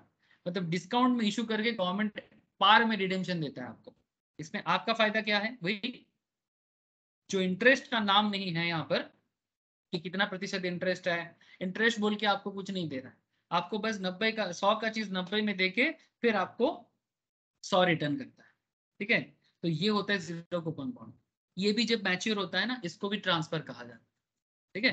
कुछ एक्सेप्शनल पॉइंट्स भी आएगा जिसको, हाँ बोलो सर बोलो, कोई क्वेश्चन आ रहा है ऐसा लगा मुझे, बोलो सर। हेलो,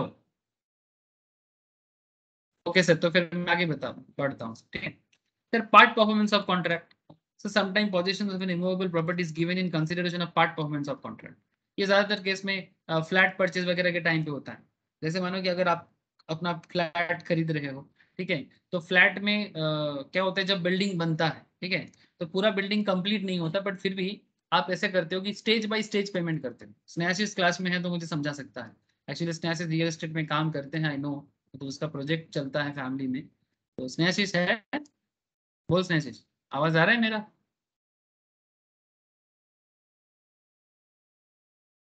स्नेहाशीष का आवाज नहीं है, तो फिर स्नेहाशीष नहीं है क्या? नहीं है ना, है तो स्नेहाशीष, क्या आप लोग कनेक्टेड हो? हेलो,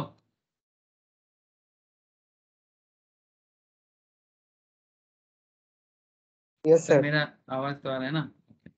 तो जैसे मानो रियल एस्टेट प्रोजेक्ट में क्या चलता है, जैसे मानो कोई बिल्डिंग जब बनता है ना, तो ऐसे कॉन्सेप्ट चलता है सर, मैं समझाता हूँ आपको कि पार्ट परफॉर्मेंस क्या होता है। ये लॉ में भी, सेल ऑफ गुड्स में भी सिखाया जाता है।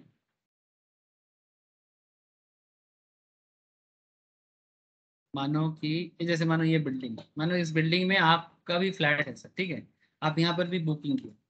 अब इसमें ऐसा चलता है सर कई बार, ठीक है, कि पूरा फ्लैट बनाने जब बुकिंग करते हो तो ऐसा चलता है कि जो प्रोमोटर है, प्रोमोटर ग्रुप, मानो कि आपको फ्लैट का दाम बोला है 40 लाख, ठीक है, या 50 लाख जो भी हो, तो 40 लाख का दाम अगर आपको बोला है तो आप क्या करते हो, जैसे जैसे आपका बिल्डिंग बनता है तो आप पहले मानो 10 लाख दिए, ठीक है, फिर उसमें आपके 10 लाख के हिसाब से कुछ काम हुआ, फिर आपको बोला कि इसके बाद जब बिल्डिंग में ये सब हो जाएगा फिर आपको अब 20 लाख और जमा करना पड़ेगा। तो इस तरह से आप पार्ट बाय पार्ट 3 साल में 40 लाख धीरे धीरे जमा किए।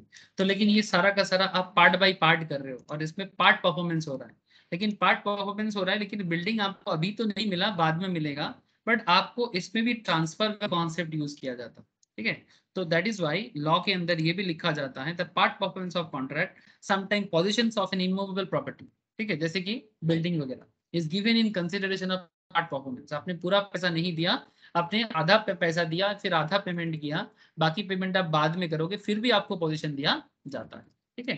ठीक है, तो purchaser give the entire sale consideration to a hands over the complete right of possessions to the purchaser since he has realized the entire sale consideration under income tax act। the above transaction is considered as transfer। जो मैं आपको अभी समझाया उसी का example दिया है। So point क्या हुआ फिर, अल्टीमेटली ट्रांसफर का क्या क्या मतलब निकला सर? ट्रांसफर का मतलब सेल भी है, ट्रांसफर का मतलब एक्सचेंज भी है, ट्रांसफर का मतलब रिलिंक्विशमेंट भी है, मतलब वही एक्सचेंज का जो कॉन्सेप्ट, रिलिंक्विश मतलब बेसिकली छोड़ देना, त्याग करना, ठीक है। जैसे मानो कि किसी के पास शेयर है, ठीक है, तो वो अपना शेयर किसी और को दे देता है, ठीक है, तो इसको रिलिंक्विशमेंट कहते हैं। इट्स लाइक छोड़ देना, ठीक है।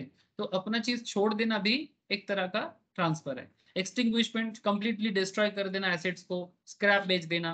कंपल्सरी एक्विजिशन जैसे गवर्नमेंट करते हैं, कैपिटल एसेट का ओनरशिप कन्वर्ट करके उसको स्टॉक इन ट्रेड में कन्वर्ट करना। जीरो कूपन बॉन्ड को जीरो इंटरेस्ट, बिना इंटरेस्ट का जीरो कूपन होता है, मतलब बॉन्ड होता है, उसको बेसिकली इसमें कन्वर्ट करना, ठीक है। मतलब वो जब सेल होता है तो उसमें भी कैपिटल एसेट ट्रांसफर होता है। और पार्ट परफॉर्मेंस, तो these are all part of transfer, ठीक है। तो वेराइटीज ऑफ ट्रांसफर हमें नजर देखने को आता है। ठीक है, ट्रांसफर का सिंपल सेल का मतलब नहीं है, इट्स मोर देन दैट। ठीक है, ठीक है सर, ऐसा ही बहुत सारा बात प्रोविजंस सामने आएगा, क्वेश्चंस करते जाएंगे ना, ऐसे डिफरेंट काइंड ऑफ कॉन्सेप्ट हमारे सामने आ जाए, तो हम बीच बीच में कभी कभी बता देंगे, कभी कभी बोलेंगे, बाद में बताएंगे, बट बोलते हुए चलेंगे सर। आज ऐसा था कि मैं मेरे को लगा कि चलो बता देते हैं तो बता दिया, बट कभी ऐसा भी होगा मैं सिर्फ प्रोविजन ही पढ़ाता हूँ कभी कभी, बट आज मेरे को ना क्वेश्चंस कराने का बड़ा इच्छा है। ठीक है, इसलिए मैं ज्यादा प्रोविजंस पे बात नहीं कर रहा हूँ, क्वेश्चंस पे आ गया फिर से। चलो सर,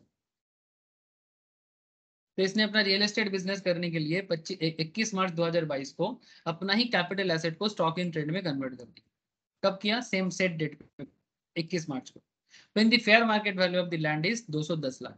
ध्यान से सुनना, 35 लाख का जमीन खरीदा हुआ था, और अभी जिस दिन वो कन्वर्ट कर रहा है स्टॉक इन ट्रेड में, उस दिन जमीन का दाम है 210 लाख, मतलब 2 करोड़ 10 लाख। सर समझ में आ रहा है आप लोगों को? हेलो, थोड़ा हाँ ना बोलिएगा sir. She constructed 15 flats of equal size. अब बिजनेस पे आ गए ना हर्षिता जी, हर्षिता जी क्योंकि बिजनेस पे आ गए, तो रियल एस्टेट बिजनेस में क्या करना है इनको? फ्लैट बनाना है ना, तो वो फ्लैट बना रहा है। She constructed 15 flats of equal size, same size का 15 flat, same quality, same dimension का। Cost of construction of each flat is 10 lakh. उसका हर एक कंस्ट्रक्शन का जो फ्लैट का प्राइस है वो 10 लाख का। Construction was completed in February 2023। उन्होंने 10 फ्लैट को 30 लाख पर फ्लैट में सेल भी किया 2023 में। लेकिन सर 15 फ्लैट में से 10 फ्लैट सेल हुआ, 5 फ्लैट सेल होना बाकी हैं जो स्टॉक में हैं। 31 मार्च 2023 के अंत में, एंड पे, उनके पास अभी भी 5 फ्लैट बचा हुआ है जो सेल नहीं हुआ है। फिर उन्होंने और भी कुछ काम किया, जैसे उनका इनकम है अच्छा खासा, तो उन्होंने कुछ 50 लाख एक्स्ट्रा पैसा जो पड़ा हुआ था उसको इन्वेस्ट कर दिया। अब पैसा को चुपचाप घर पे रख के तो कोई फायदा नहीं है ना, तो पैसा को हमेशा क्या करना चाहिए? मोबिलाइज करना चाहिए। मोबिलाइज मतलब उसको हमेशा कहीं ना कहीं चलाते रहना चाहिए ताकि वो कुछ ना कुछ गेन आपको देते चले। तो उसने, उसके पास जो 50 लाख था कहीं पर भी, उसने उसको बॉन्ड में दे दिया, मतलब बॉन्ड में इन्वेस्ट कर दिया। किसका बॉन्ड लिया sir? NHAI। National highway authority of India. ठीक है, कैसे खरीदा जाता है बताता हूँ सर, पता। 31 मार्च 2023 and another 50 lakh in bonds of Rural Electrification Corporation Limited in April 2023। मतलब कुल मिला के 1 करोड़ का इन्वेस्टमेंट है, बट 50 लाख है नेशनल हाईवे में और 50 लाख है रूरल इलेक्ट्रिफिकेशन में। क्या हम लोग ले सकते हैं ऐसा बॉन्ड? यस, जैसे हम लोग शेयर खरीद सकते हैं ऐसा हम लोग बॉन्ड भी खरीद सकते हैं। सर कैसे? सर या तो हम म्यूचुअल फंड के थ्रू से ले सकते हो। सर म्यूचुअल फंड से कैसे पता चलेगा? सर म्यूचुअल फंड का पढ़ाई करना पड़ता है, नॉलेज गैदर हो जाता है। जैसे मैंने रिसेंटली म्यूचुअल फंड का एक बैच कंप्लीट किया, फिर से न्यू बैच स्टार्ट करूंगा। ठीक है, उसमें म्यूचुअल फंड में अंडरस्टैंडिंग कैसे होता है कि कौन से म्यूचुअल फंड में क्या है। ठीक है, आपका ऑब्जेक्टिव के बेसिस में आप उसमें इन्वेस्ट कर सकते।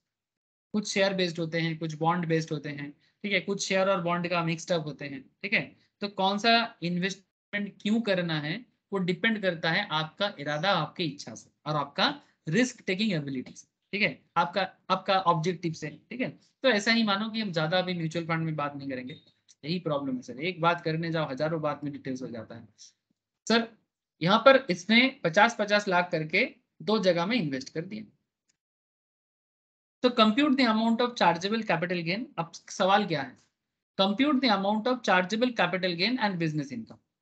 ठीक है, चार्जेबल मतलब जिसमें टैक्स लगा जाता है, in the hands of Mrs Harshita arising from the above transactions for the assessment year 2023 and 24 and indicating clearly the reasons for treatment for each item. मतलब आपको ये भी बताने के लिए बोल रहे हैं कि आप क्यों कर रहे हो, उसका भी आप रीजन बताओ एज पर द प्रोविजंस। अच्छा एक बात और, क्योंकि ये इन्फ्लेशन बेस्ड इंडेक्स कॉन्सेप्ट होता है सर कैपिटल गेन में, जो मैंने आपको पहले भी बता के रखा इंट्रोडक्शन ऑफ कैपिटल गेन में लास्ट क्लासेस में, कि इन्फ्लेशन इंडेक्स होता है। क्योंकि 35 लाख का जमीन 2004-5 में और 210 लाख का वैल्यू 2022 में, इसमें कुछ गड़बड़ नहीं है, क्योंकि बीच में इन्फ्लेशन है, महंगाई है। और महंगाई के साथ दाम एडजस्ट हो चुका है, तो इसको एडजस्ट करने के लिए गवर्नमेंट आपको एक लिस्ट बना के देता है, जो आपके इंस्टीट्यूट के मैट के अंदर भी रहता है, और एग्जाम में अगर देगा तो क्वेश्चंस में ऐसे ही बता देता है कि भाई आपका इन्फ्लेशन इंडेक्स 2004-5 में 113 था, 2021-22 में 317 होगा। ठीक है, ये लिस्ट मैंने इंट्रोडक्शन क्लास में दिखाया था। ठीक है, तो आप लोग फिर से एक बार देख लीजिएगा। ठीक है, ठीक, और हो सके तो लिस्ट को लिस्ट डाउन भी कर लीजिएगा। ठीक है, तो इससे आपको क्या पता चल जाएगा कि इन्फ्लेशन इंडेक्स का यूज कैसे है, ये भी मैंने लास्ट क्लास में दिखाया था। आज फिर से अभी इस क्वेश्चन में भी दिखा देते हैं सर उसमें क्या है। ठीक है, अच्छा बोलो, मिसेस हर्षिता का प्रॉब्लम या केस समझ में आया आप लोगों को? हेलो सर, मतलब क्या हुआ है इसका समझ में आया ना, कि क्या लैंड खरीदा था, फिर उसको स्टॉक इन ट्रेड में कन्वर्ट कर दिया, फिर उस पे फ्लैट बनाया, फिर फ्लैट बेचा, फिर कुछ एक्स्ट्रा पैसा था उसको मार्केट में इन्वेस्टमेंट भी कर दिया। अब आपके पास आया है एज ए कंसल्टेंट चार्टर्ड के पास, या सीएस या सीएमए के पास आया है, और आके पूछता है कि बोलिए प्लीज आइडिया दीजिए कि मेरा टैक्स स्टेटमेंट का क्या होगा, मेरा बिजनेस इनकम का क्या होगा, मेरे कैपिटल इनकम का क्या होगा।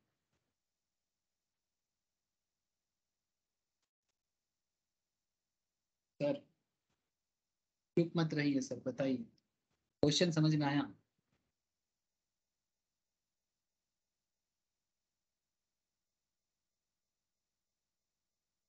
अरे बोलो ना, किसी का भी आवाज नहीं है।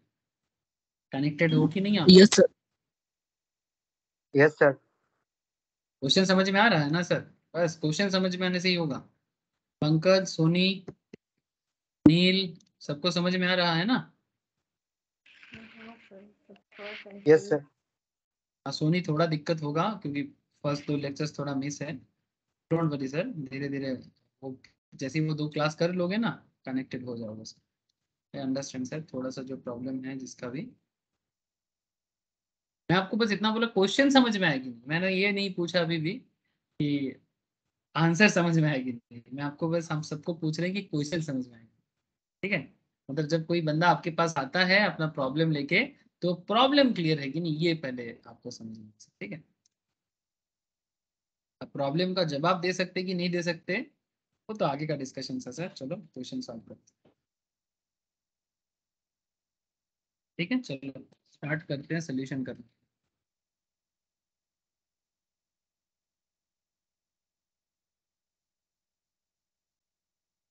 तो मैं एकदम प्रोफार्मा के हिसाब से चलूंगा, जैसे कि आप लोग जानते हो कि कैपिटल गेन प्रोफार्मा के थ्रू से सॉल्व करना पड़ता है।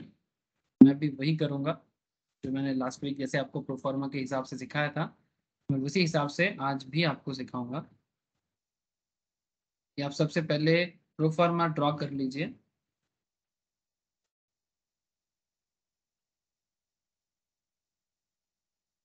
हेडिंग कर लीजिए sir, computation of capital gain and business income, दोनों है सर यहाँ पर। ऐसे तो ये मेनली कैपिटल गेन का ही क्वेश्चन है, बट क्योंकि कैपिटल गेन के साथ साथ उसने बिजनेस भी कर लिया, तो आपको वो भी अंडरस्टैंड करना होगा। तो computation of capital gain and business income of Harshita. Sir इसमें ये भी बताओ कि ये कौन सा ईयर का है? असेसमेंट ईयर 23-24 का। ठीक है, असेसमेंट ईयर मतलब जिस पर्टिकुलर ईयर का कैलकुलेशन आपको पूछा गया है क्वेश्चंस में, ये एज पर क्वेश्चंस होगा सर। अगर यहाँ पर 22-23 लिखा होता तो आप 22-23 लिखते, 23-24 पूछता तो 23-24 लिखे हैं यहाँ पर। ठीक है, तो यहाँ पर असेसमेंट ईयर 23-24 का पूछा है तो 23-24, और इसका जो प्रीवियस ईयर है वो है 22-23। नॉर्मली क्या होता है, 22-23 की इनकम पे 23-24 में टैक्स दो, 21-22 के इनकम पे 22-23 पे टैक्स दो, that is the natural order sir. ठीक है, ये कॉन्सेप्ट होता है कि प्रीवियस ईयर में कमाओ और असेसमेंट ईयर में गवाओ। ठीक है, ये बेसिक्स ऑफ इनकम टैक्स के अंदर मैंने बहुत बार बोलता रहता रहा सर। ठीक है, अब क्या करें, ज्यादा कुछ करना है ही नहीं।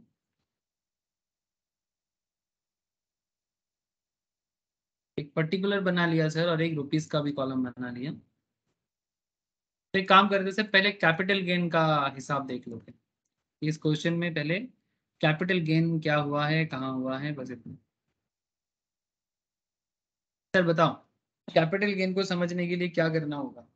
सर यहाँ पर 35 लाख का उसका लैंड था, ठीक है। तो 35 लाख का लैंड बाद में 210 लाख में कन्वर्ट हुआ, उसको तो मैं बाद में देखता हूँ। लेकिन पहले आप मुझे इतना बताओ सर कि ये जो जमीन है इसका आज का वैल्यू कितना है।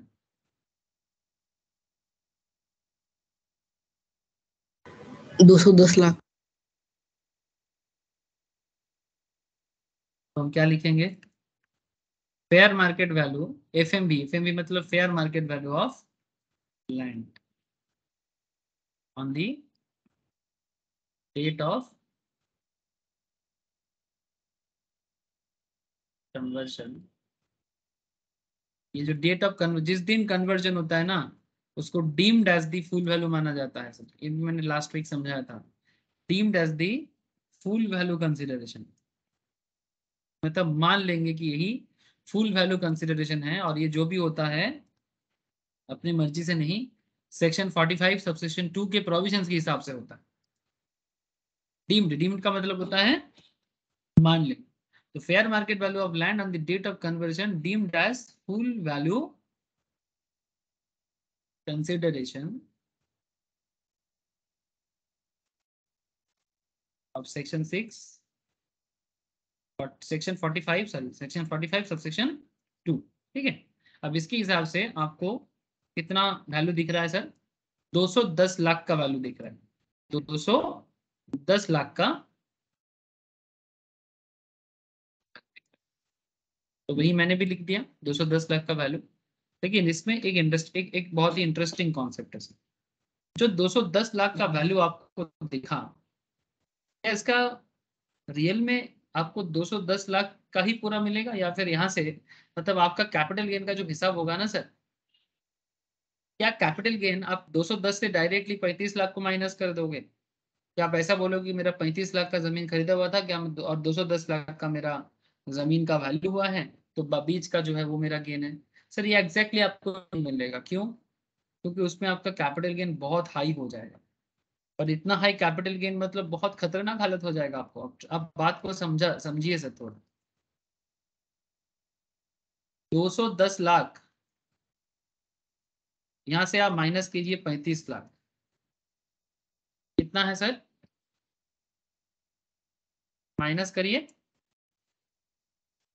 कितने का डिफरेंस होता है माइनस करके? 175। 175 लाख। अगर मैं सिंपल इसको directly, long term capital gain तो है ही, अगर मैं इस पे 20% का टैक्स लगा देता हूं तो 175 लाख पे आपको सरकार के घर में कितना देना पड़ेगा?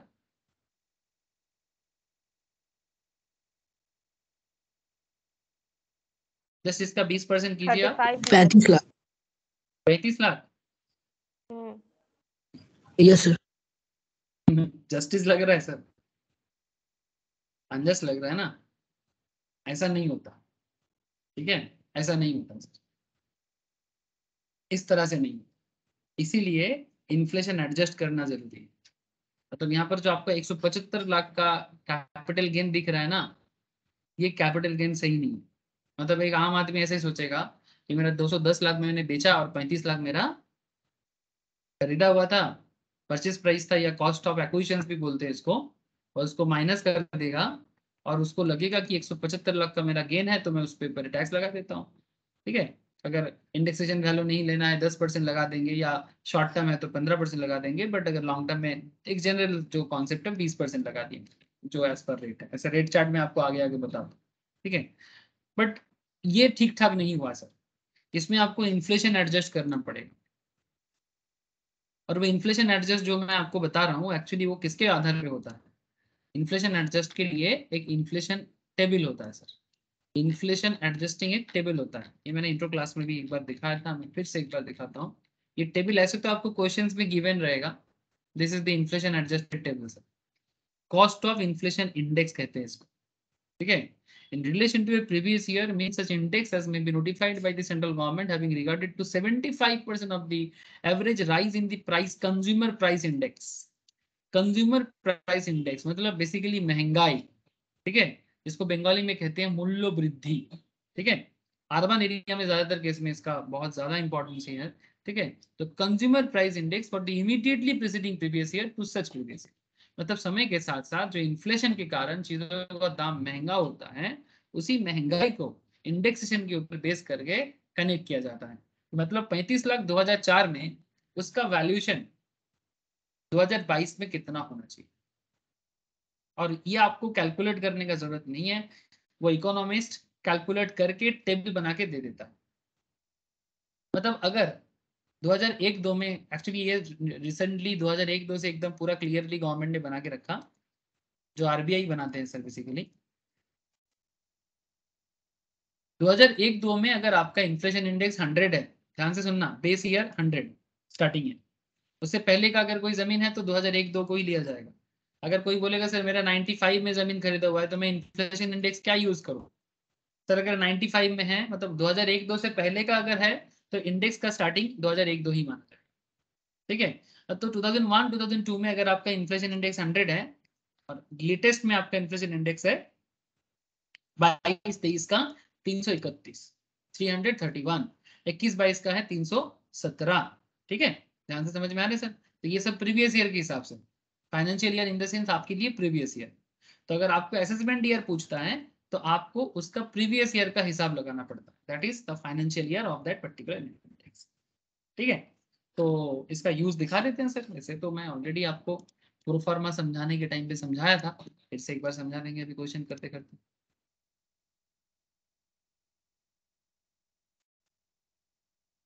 बात समझ में आ रहा है ना सर। ये महंगाई बड़ा खतरनाक चीज है सर। महंगाई के बारे में अगर मैं आपको कंट्री वाइज लिस्ट दिखाऊंगा ना तो आप पागल हो जाओगे, ठीक है। तो ये महंगाई चीज जो है ना, महंगाई क्या करता है ना, आपको गरीब बना देता है, ठीक है, हर किसी को गरीब बना देते हैं, ठीक है। तो महंगाई को कंट्रोल में रखना बहुत जरूरी होता है। तो महंगाई के साथ एडजस्टमेंट होना भी जरूरी है, तभी जाके वो एक प्रॉपर हिसाब होता है।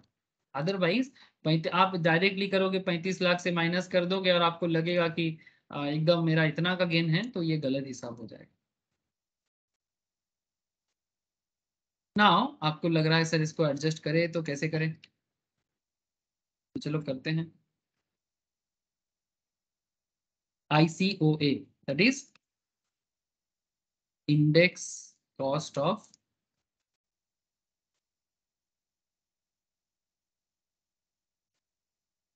एक्विजिशन। कितने में खरीदा हुआ था सर हमारा जमीन?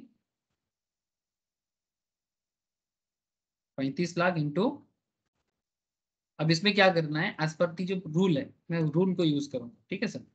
तो रूल क्या बताता है, जिस पर्टिकुलर ईयर में आप सेल कर रहे हो या ट्रांसफर कर रहे हो, point to be noted sir, ठीक है, पॉइंट टू बी नोटेड। ये देखो सर, इंडेक्स कैसे यूज किया जाता है, मैंने प्रोफार्मा में ऑलरेडी समझा के रखा आप लोगों को फर्स्ट क्लास में। CII मतलब cost of inflation index for the year in which asset is transferred, asset is transferred, इसीलिए मैंने ट्रांसफर में इतना समय लिया सर स्टार्टिंग में, ठीक है। मेरा मन नहीं करता सारा एक ही चीज को बार बार बताते हुए, मतलब आप लोगों का भी कान खराब हो जाता होगा, but sir try to understand मैं क्यों बार बार एक चीज पे बक बक बक बक करता रहता हूँ। CII for the year in which asset is transferred divided by CII for the year in which the asset was first held by the SSE or previous year 2001 to whichever is latter, मतलब आप जिस साल जमीन खरीदे थे या तो वो साल या फिर 2001-2 जो बाद में आया है उसी को लेना है। अगर जमीन आपका 2003-4 में खरीदा हुआ था, ठीक है, तो 3-4 का हिसाब लेते हैं। अगर जमीन आपका 90 के 91 92 में लिया हुआ है या 81 82 में लिया हुआ है तो 2001-2 का इंडेक्स का बेनिफिट लेते हैं, ठीक है। तो कॉस्ट ऑफ एक्विजिशन जितने में आपने जमीन खरीदा, जैसे हमारे केस में 35 लाख, और जिस साल आप ट्रांसफर किए उसका इंडेक्सेशन है 317, और जिस साल आपका परचेस है, ऐसे तो परचेस आपका 4-5 का है तो 4-5 का लेना पड़ेगा, ठीक है, जो क्वेश्चंस में ऑलरेडी दे के रखा है। बस इसको बस यूज करके आपको उसका बेनिफिट लेंगे। तो देखो तो एक बार करके, 35 लाख इंटू 317 डिवाइडेड बाई 113, मुझे कहाँ से मिला ये सर, ये क्वेश्चन में गिवन था और टेबल से भी आप चेक कर सकते हो, दिया था ना क्वेश्चन में, दे देगा सर ऐसा, एग्जाम में भी दे देगा। 4-5 का इन्फ्लेशन इंडेक्स है 113 और 21-22 का है 370 फाइनेंशियल ईयर। बस पुट कर दिया। बोलो सर, जो लेटेस्ट डेटा है उसी को पुट करो, जो गिवन भी। अब बताओ कितना होता है इसका वैल्यूएशन।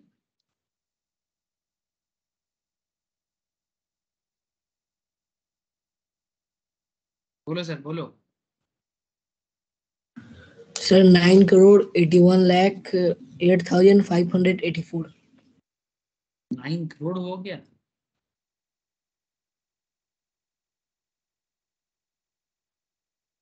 हाँ सर, ये 9 करोड़ है क्या? यस ठीक से बोल, 9 करोड़ है कि 98 लाख है?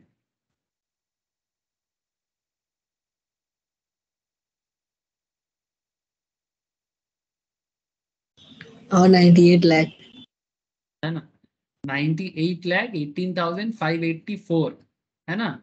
ये आपका इन्फ्लेशन के साथ एडजस्ट करते हुए जमीन का वैल्यू आज के डेट में। ठीक है, मतलब जो 35 लाख का आपका खरीदा हुआ था उसको अगर मैं इन्फ्लेशन एडजस्ट करूं तो आपका एक्चुअल वैल्यू होता है 98 लाख। अब क्या करना है, इसको आप माइनस कर लेना। ठीक है, अच्छा और भी चीजें माइनस करना होता है, जैसे अगर आप कुछ इंप्रूवमेंट वगैरह करते हो तो उसे भी माइनस करना चाहिए, बट यहाँ पर कोई इंप्रूवमेंट का हिसाब तो दिया नहीं है। तो बस आप इतना मुझे बता दो कि इस अमाउंट से इसको माइनस करके आपको कितना अमाउंट आ रहा है।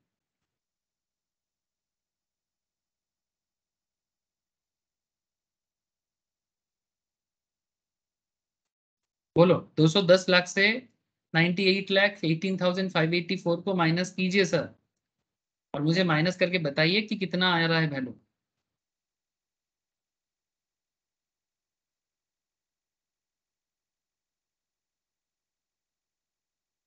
बताओ सर।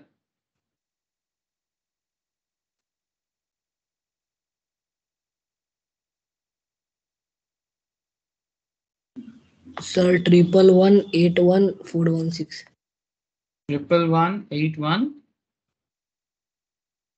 416।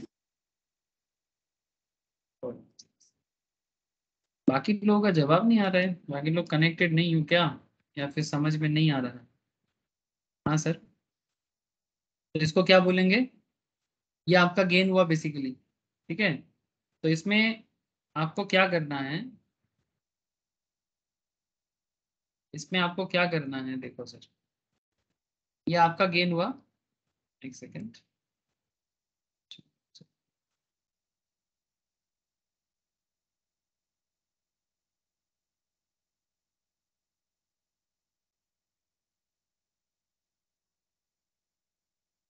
क्वेश्चन पढ़ो फिर से। हर्षिता ने 35 लाख का जमीन लिया था, ठीक है, 2004-5 में लिया था, और फिर उसको कैपिटल एसेट को 20 मार्च 2022 तक होल्ड किया था। फिर उसने अपना रियल एस्टेट बिजनेस भी स्टार्ट किया 2022 में, और उसको कन्वर्ट भी किया स्टॉक इन ट्रेड में। When the fair market value of the land is 210 lakh, जिस दिन कन्वर्ट किया। उसने 15 फ्लैट भी बनाया इक्वल साइज का, जिसका क्वालिटी और डायमेंशन सेम है। कंस्ट्रक्शन करने का हर फ्लैट का खर्चा पड़ा 10 लाख का। कंस्ट्रक्शन कंप्लीट हुआ 2023 में। उसने 10 फ्लैट बेचा, 30 फ्लैट अभी भी 30 लाख में बेचा, 5 फ्लैट अभी भी बाकी है। उसने 50 लाख करके इन्वेस्टमेंट भी किया, एक किया आपका नेशनल हाईवे के बॉन्ड पे, और एक किया रूरल इलेक्ट्रिफिकेशन के बॉन्ड पे। ठीक है, आपको यहाँ पर पूछा गया था आपका कैपिटल गेन और बिजनेस इनकम के ऊपर बेस करके उसका कितना टैक्सेबिलिटी आएगा। तो हम लोग यहाँ पर इन्फ्लेशन इंडेक्स तक तो यूज कर लिए कि 35 लाख का आज के हिसाब से क्या इन्फ्लेशन इंडेक्स बनता है। ठीक है, हम लोग इतना तो कर लिए, मतलब बेसिकली ये प्रोपोर्शनेट जो इसका इंडेक्स जो है सर, ठीक है, प्रोपोर्शनेट जो इन्फ्लेशन इंडेक्स है हम लोग इतना तो बना लिए। लेकिन मैं आपको बस इतना पूछना चाहूंगा, ठीक है, क्या आपको ये समझ में आया सर? मुझे इतना बताइए।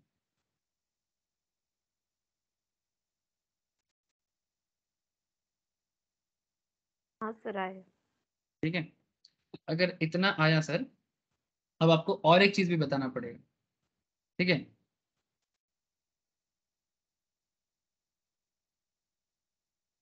अब मुझे और एक चीज बताइए, एक और एक इंटरेस्टिंग कॉन्सेप्ट है सर, मैं बार बार क्वेश्चंस कर रहा हूँ सर।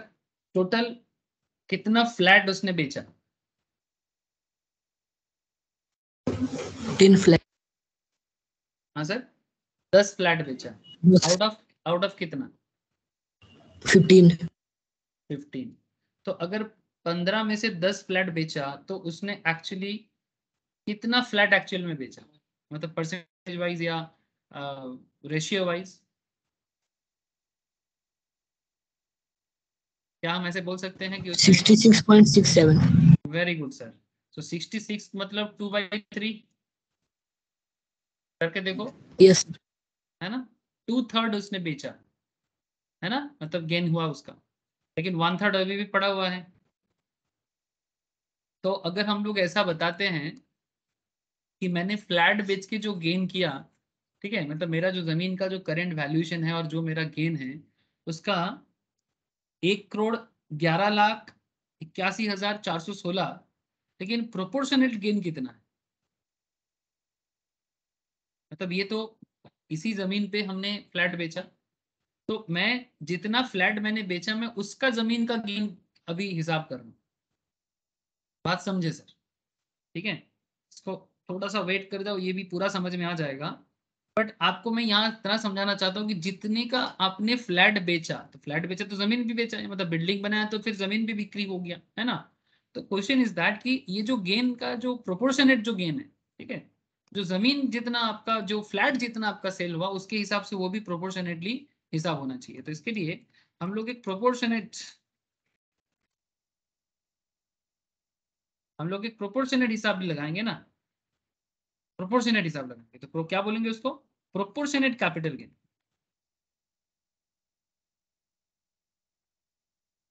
ड्यूरिंग assessment year 23-24,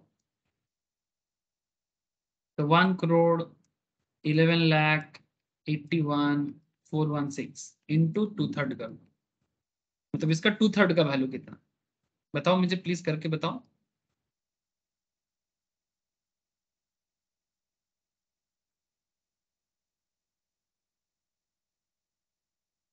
बोलो।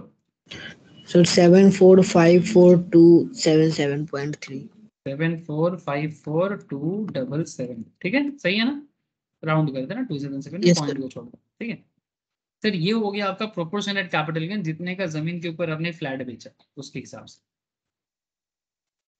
ठीक है। जो आपका बिक्री नहीं हुआ वो अभी गेन नहीं हुआ, है ना? अब बिक्री का कॉन्सेप्ट जो है बिजनेस का भी कॉन्सेप्ट है, वो भी आपको अभी मैं समझा देता हूँ।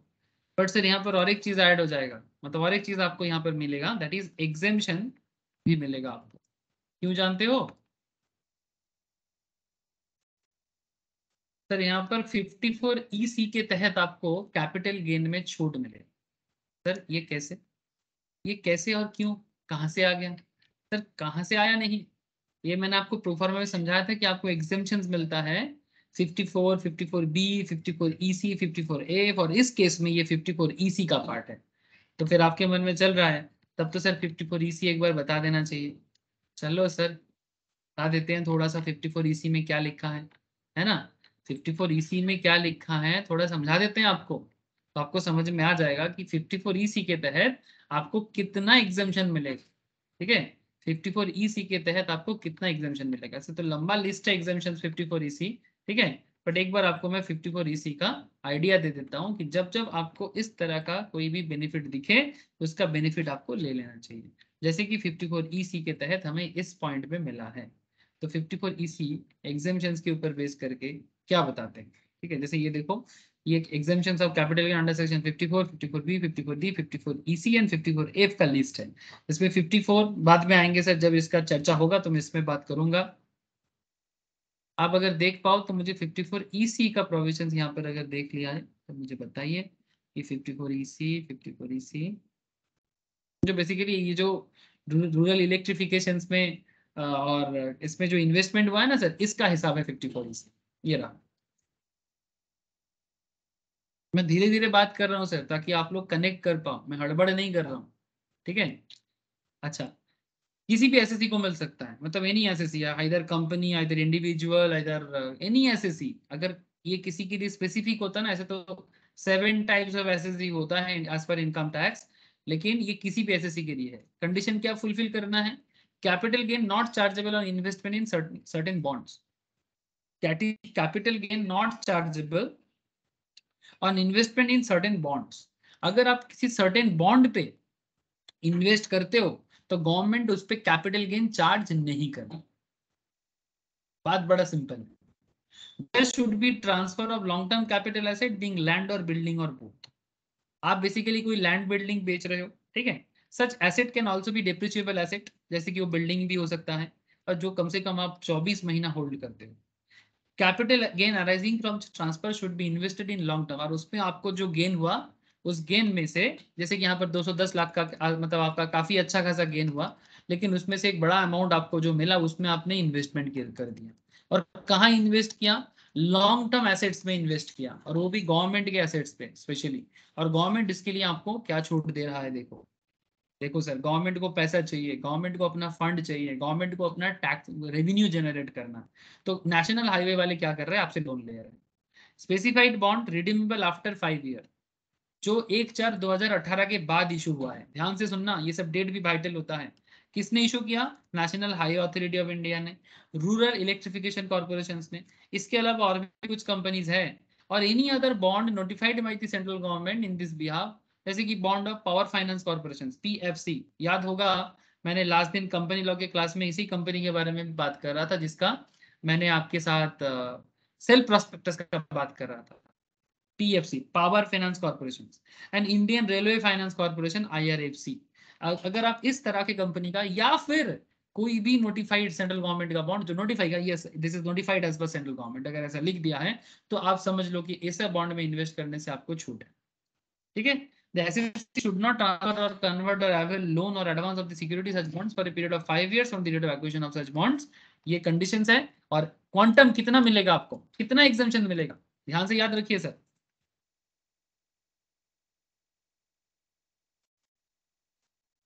Capital gain or amount invested in specified bond, whichever is lower.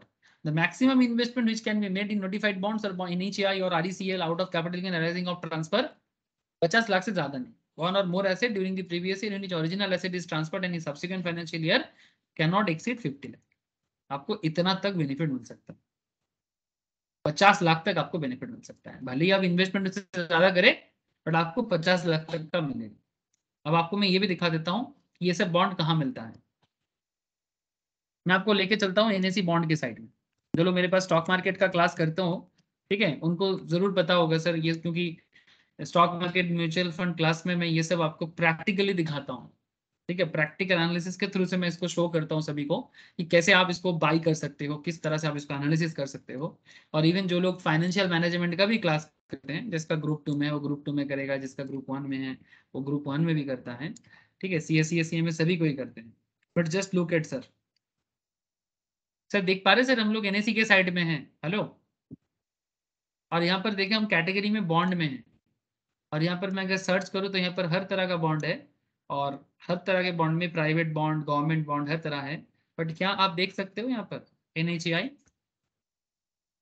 NHAI का सीरीज N2 बॉन्ड है, जिसका रेगुलर टाइप है, मतलब टैक्स फ्री नहीं है, ठीक है, टैक्स देना पड़ता है इसमें। मतलब कैपिटल गेन टैक्स आ जाता है। कूपन रेट देखो 8.30, मतलब इंटरेस्ट है इसका 8.5% के आसपास। फेस वैल्यू है 1000, बट मार्केट में प्रीमियम में बिक रहा है अभी 1128 में, क्योंकि ट्रेड होता है ऑनलाइन पे, ठीक है। अच्छा, इसका रेटिंग भी अच्छा खासा है। 2027 में 2027 में ये बेसिकली रिडीम होगा, मैच्योर होगा।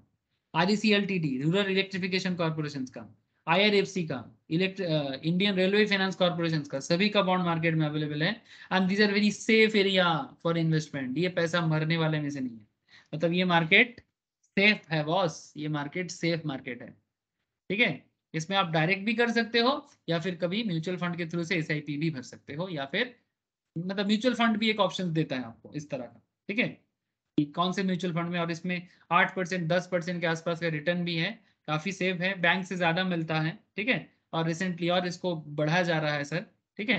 मैं आपको बस एग्जांपल के तौर पे दिया, ठीक है। और ये गवर्नमेंट है, बैंक से 1-2% तो ज्यादा ही मिलता है, और टैक्स भी नहीं लगता, ऐसा भी छूट दिया जाता है, ठीक है। और ऊपर से और एक बेनिफिट है, अगर आप लॉन्ग टर्म मतलब जो टैक्स में अगर आप इन्वेस्टमेंट भी करते हो तो 54EC वगैरह की तरह आपको बेनिफिट भी मिल रहा है। जैसे इन दिस केस हमारे इस एग्जीक्यूशन में हम लोगों को कितना मिलेगा, बोलो कितना माइनस कर लेंगे। हर्षिता ने टोटल कितना इन्वेस्टमेंट किया? 30 लाख। हर्षिता ने टोटल 1 करोड़ इन्वेस्टमेंट किया, 50 लाख NHAI में, 50 लाख रूरल इलेक्ट्रिफिकेशन पे। बट हम मैक्सिमम कितना ले सकते हैं? 50 लाख। और क्या चाहिए सर? ठीक है, अगर 50 लाख के कम होता तो जितना होता उतना ले लेते, उसमें क्या है। ज्यादा होगा तो 50 लाख ही मैक्सिमम मिलेगा, और वो भी 54EC के तहत। और ये लॉन्ग टर्म कैपिटल गेन में ही आपको ये मिलता है। ठीक है, मतलब बात है कि जो गेन आप कर रहे थे लैंड बेच के या लैंड को कन्वर्ट करके, जो गेन आपका हुआ उस गेन का ही एक परसेंटेज आपने यहाँ पर कन्वर्ट कर दिया और इन्वेस्ट करके आपको ये बेनिफिट मिल गया। तो अल्टीमेटली आपको कैपिटल गेन में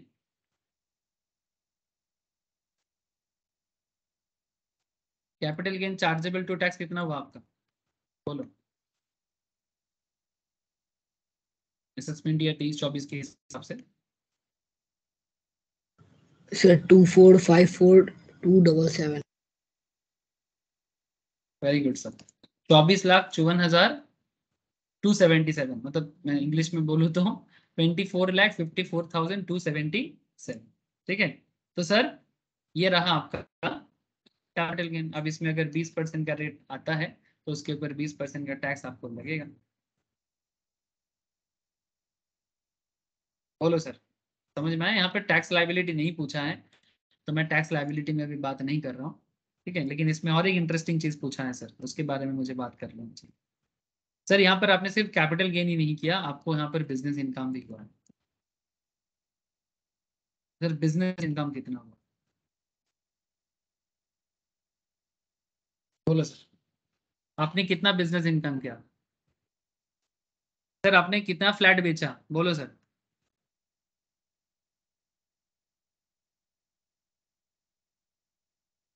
दस कितना करके?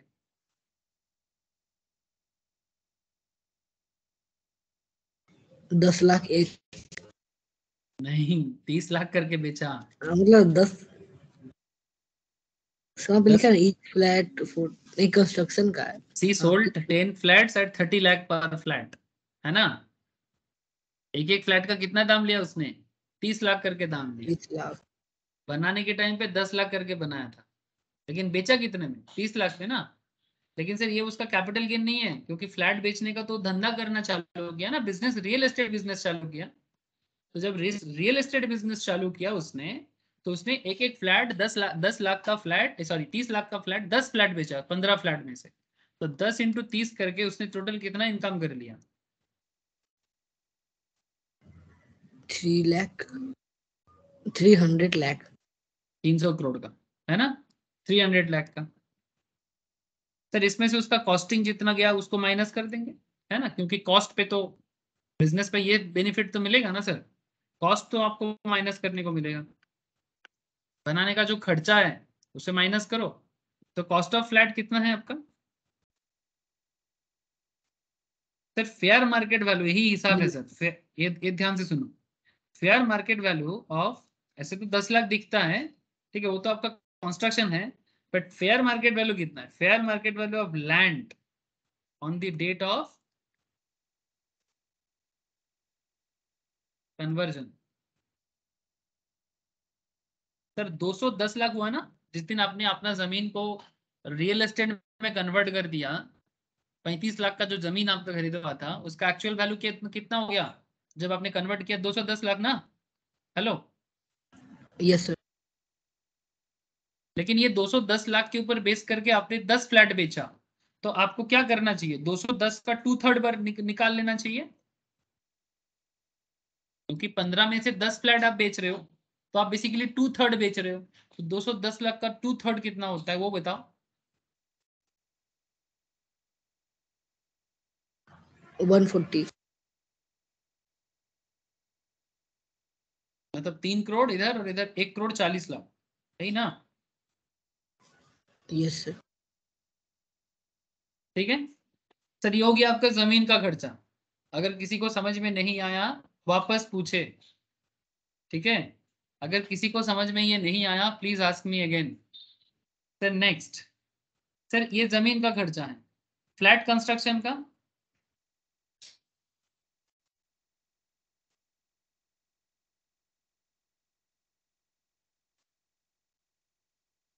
तो आपने 10 फ्लैट बेचा, उसको बनाने के लिए 10 लाख का खर्चा किया, तो कुल मिला के आपने 1 करोड़ का खर्चा किया।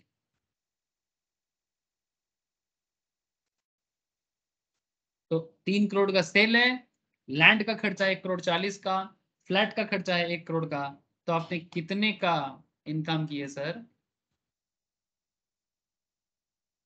मतलब 2 करोड़ 40 लाख का आपका खर्चा आया सर, तो आपने इनकम कितना किया?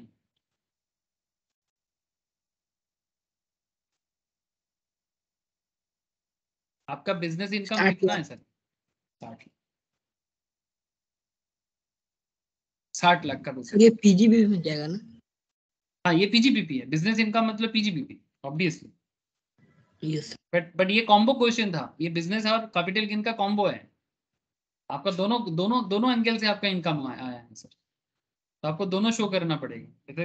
बेसिकली ये कंप्लीट टाइप ऑफ सम्स में था, तो यही तो है सर। ऐसा नहीं कि कैपिटल गेन चैप्टर पढ़ेंगे तो सिर्फ कैपिटल गेन का ही कॉन्सेप्ट आएगा, हाउस प्रॉपर्टी के अंदर भी कैपिटल मतलब पीजीबीपी आ जाता है। सिमिलरली कैपिटल गेन के साथ भी पीजीबीपी का कनेक्शन है, सभी कनेक्टेड होता है। ऐसे तो जब हम लोग सारा चैप्टर कंप्लीट करके कंप्लीट क्वेश्चन करेंगे, इसमें सारा हेड का अलग अलग और भी टॉपिक मिलेगा, बट ऐसा ये स्टॉक इन ट्रेड के साथ ये जो कनेक्शन है ना, ये बहुत ही ज्यादा आता है सर, और बहुत पॉपुलर क्वेश्चन में से एक है। स्टॉक इन ट्रेड में कन्वर्ट करके फिर उसी से बिजनेस करने से उसका क्या इफेक्ट आता है वो मैंने आपको दिखाया इस क्वेश्चन के अंदर। ये हर्षिता के क्वेश्चन में आपको ये चीज मिला। क्या मैं ये उम्मीद कर सकता हूँ कि आप लोगों को समझ में आया क्वेश्चन कैसे हुआ, क्वेश्चन का पूरा तरीका यही था, यही आंसर था। तो बेसिकली आपने जो इनकम किया यहाँ पर, इसने मिसेस हर्षिता ने 2 इनकम किया सर। मिसेस हर्षिता का कैपिटल की इनकम है 24,54,277 का, और मिसेस हर्षिता का बिजनेस इनकम है 60 लाख का, ठीक है। अब कैपिटल गेन पे अलग टैक्स आता है क्योंकि कैपिटल गेन का रेट अलग है, और ये बिजनेस इनकम पे स्लैब आएगा। स्लैब मतलब नॉर्मल जो इनकम टैक्स स्लैब होता है उसके हिसाब से आएगा, मतलब आप तो 2.5 लाख नहीं, ठीक है। 2.5 लाख से 5 लाख 5%, 5 लाख से 10 लाख 20%, 20 लाख के सॉरी 10 लाख के सॉरी 5 लाख से 10 लाख 20%, और 10 लाख के ऊपर जाएगा तो 30%, और 50 लाख के ऊपर जाएगा तो उनको क्या होता है सर? सरचार्ज। सरचार्ज देना पड़ता है, ठीक है सर। ये होमवर्क रहेगा, ये 60 लाख पे कितना टैक्स होता है ये होमवर्क है, करके नेक्स्ट दिन मुझे बताइएगा।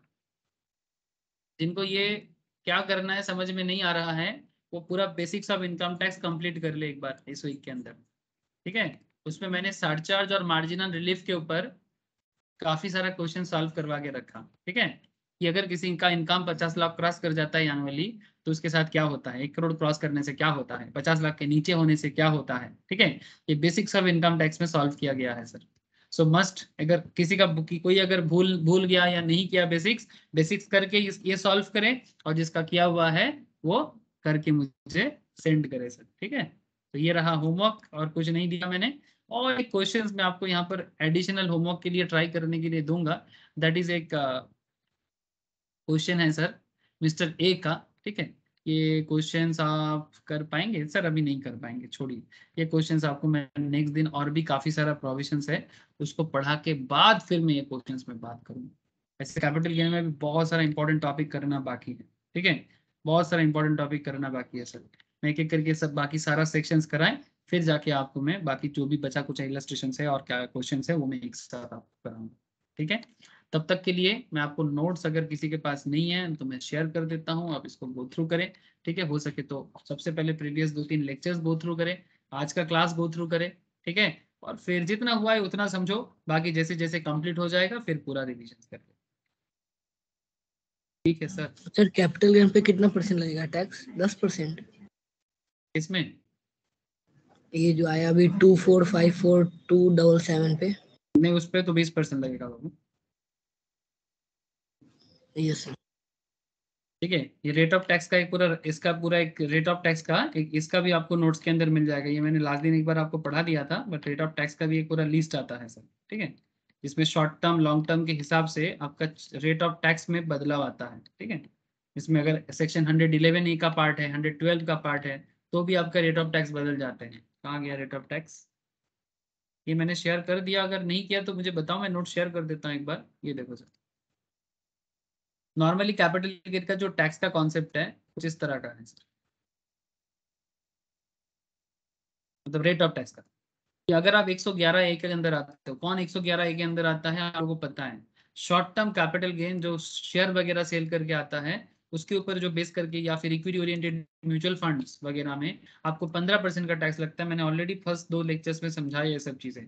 सिक्योरिटी ट्रांजैक्शन टैक्स क्या होता है ये भी मैंने practically stock market broking firm के थ्रू से भी दिखाया। ठीक है, शॉर्ट टर्म कैपिटल गेन वगैरह में 111A के थ्रू से अगर 15% का लगता है, ध्यान से देखो सर। हाँ, अच्छा, शॉर्ट टर्म कैपिटल गेन अगर आप कोई दूसरा एसेट करते हो तो उसमें नॉर्मल रेट ऑफ टैक्स जो स्लैब के हिसाब से चार्ज होता है। अगर आप 112A के अंदर आते हो, मतलब अगर कोई शेयर वगैरह लॉन्ग टर्म के लिए बेचते हो, 1 लाख के ऊपर का है, तो उसमें आपको 112A लगता है और उसमें रेट 10% है। लेकिन एक इंटरेस्टिंग फैक्ट है, जब आप 10% का टैक्स रेट लगाते हो ना, आपको ये इन्फ्लेशन इंडेक्स एडजस्ट करने का मौका नहीं मिलता है। ठीक है, और यहाँ पर एक इंटरेस्टिंग कॉन्सेप्ट है इंटरनेशनल फाइनेंशियल सर्विस सेंटर का, मैं नेक्स्ट क्लास में उसके बारे में बात करूंगा sir. IFSC, international financial service centre होता क्या है और उसका टैक्स रेट का क्या कॉन्सेप्ट है। एक कॉन्सेप्ट है 112 का, ठीक है, जिसमें बाकी एसेट्स लाइक अगर आप अनलिस्टेड सिक्योरिटी, मतलब जो स्टॉक मार्केट में लिस्टेड नहीं है ऐसा कंपनी का शेयर, इस केस में अगर आप नॉन कॉर्पोरेट हो, नॉन रेसिडेंट हो, फॉरेन कंपनी हो तो 10%, लेकिन 10% लोगे तो इंडेक्स बेनिफिट नहीं मिलेगा। बट अगर आप 20% लोगे तो आपको इंडेक्स बेनिफिट मिलेगा। ठीक है, अगर लिस्टेड सिक्योरिटीज है जैसे कि जीरो कूपन बॉन्ड वगैरह को छोड़ के, तो भी सेम टू सेम बात, 10% बेनिफिट ऑफ इंडेक्सेशन नहीं मिलेगा, लेकिन 20% का टैक्स रेट होगा तो बेनिफिट ऑफ इंडेक्सेशन मिलेगा। बट ये बेसिकली शेयर वगैरह के केस में यूज होता है। लेकिन बाकी दूसरे जितना सारा का एसेट्स होता है वो सब 20% टैक्स रेट पे आता है। तो फिर हमारे ये जो क्वेश्चन था ये तो लैंड बिल्डिंग का क्वेश्चन था, है ना। तो लैंड बिल्डिंग इसमें सिक्योरिटी शेयर्स के अंदर तो काउंट नहीं होता, तो फिर उसको बेच के जो गेन आपको हो रहा है वो भी लॉन्ग टर्म में हो रहा है, तो उसमें कितना रेट लगेगा विश्वजीत? 20% लगेगा ना सर? 20%। ठीक है, इसीलिए 20% का रेट मैंने बताया। ठीक है, तो रेट ऑफ टैक्स का जो कॉन्सेप्ट है इसमें कैपिटल गेन में थोड़ा सा घुमा हुआ है, बट ट्राई टू अंडरस्टैंड। ठीक है सर, जितना धीरे धीरे पढ़ोगे, बेसिक्स क्लियर करना पहले। ठीक है, धीरे धीरे सारा क्लियर हो जाएगा। ठीक है, अच्छा, अगर आपका इनकम 5 लाख से कम है तो आपको रिबेट भी मिलेगा। ठीक है, अगर आपका इनकम, लेकिन अगर हाँ कुछ केसेस में अगर आप rate of tax come use करते हो तो रिबेट का मौका नहीं मिलता। ठीक है, ठीक है, आगे आगे ऐसा क्वेश्चन करके ना बताएंगे, एक साथ सब खिचड़ी पक जाएगा। जितना आज हुआ है मुझे प्लीज इतना बताओ कि आज का क्वेश्चन समझ में आया आप लोगों को? आज मैंने मेनली 2 पॉइंट बताया। आज का जो फ्रेश कॉन्सेप्ट था, मैंने तो पहले तो मैंने रिवाइज करवाया एक बार। मैंने आज आपको ट्रांसफर समझाया, क्या आपको ट्रांसफर क्लियर है सेक्शन 2 सबसेक्शन 47? और सेकेंडली मैंने आपको मिसेस हर्षिता का जो क्वेश्चन सॉल्व करवाया, क्या आपको ये क्लियर हुआ? Please tell me. Ojha, Neel, Pankaj, yes sir. Yes, sir. Soni, okay sir, ठीक है। जितना Yes, sir. हुआ उतना फोकस करते हैं, एक साथ सारा फोकस करने जाएंगे तो सब ऊपर से चला जाएगा। दिमाग खराब नहीं करना है, दिमाग को ठीक रखना है। ठीक है सर, आज इतना ही है, धीरे धीरे पिकअप ले लेंगे। ठीक है, फेस्टिंग मूड थोड़ा सा चले जाएगा तो पिकअप ही आ जाएगा, और क्या है, इसके बाद तो पूरा एकदम फुल फोर्स में चलेगा। ठीक है सर, फिर नेक्स्ट क्लास में नेक्स्ट वीक मिलते हैं। तब तक के लिए नोट शेयर करता हूँ, जिनका बैकअप चाहिए उनको बैकअप भी शेयर करता हूँ। इतने दिन में थोड़ा सा बेसिक्स और कैपिटल गेन का स्टार्टिंग पार्ट थोड़ा देख लो, और क्लास के साथ एट पर हो जाओ, रिवाइज भी कर लो, थोड़ा रिवाइज करके भी गियर पे आ जाओ सर। ठीक है, ओके सर, आज इतना ही है, नेक्स्ट क्लास में मिलते हैं। टाटा,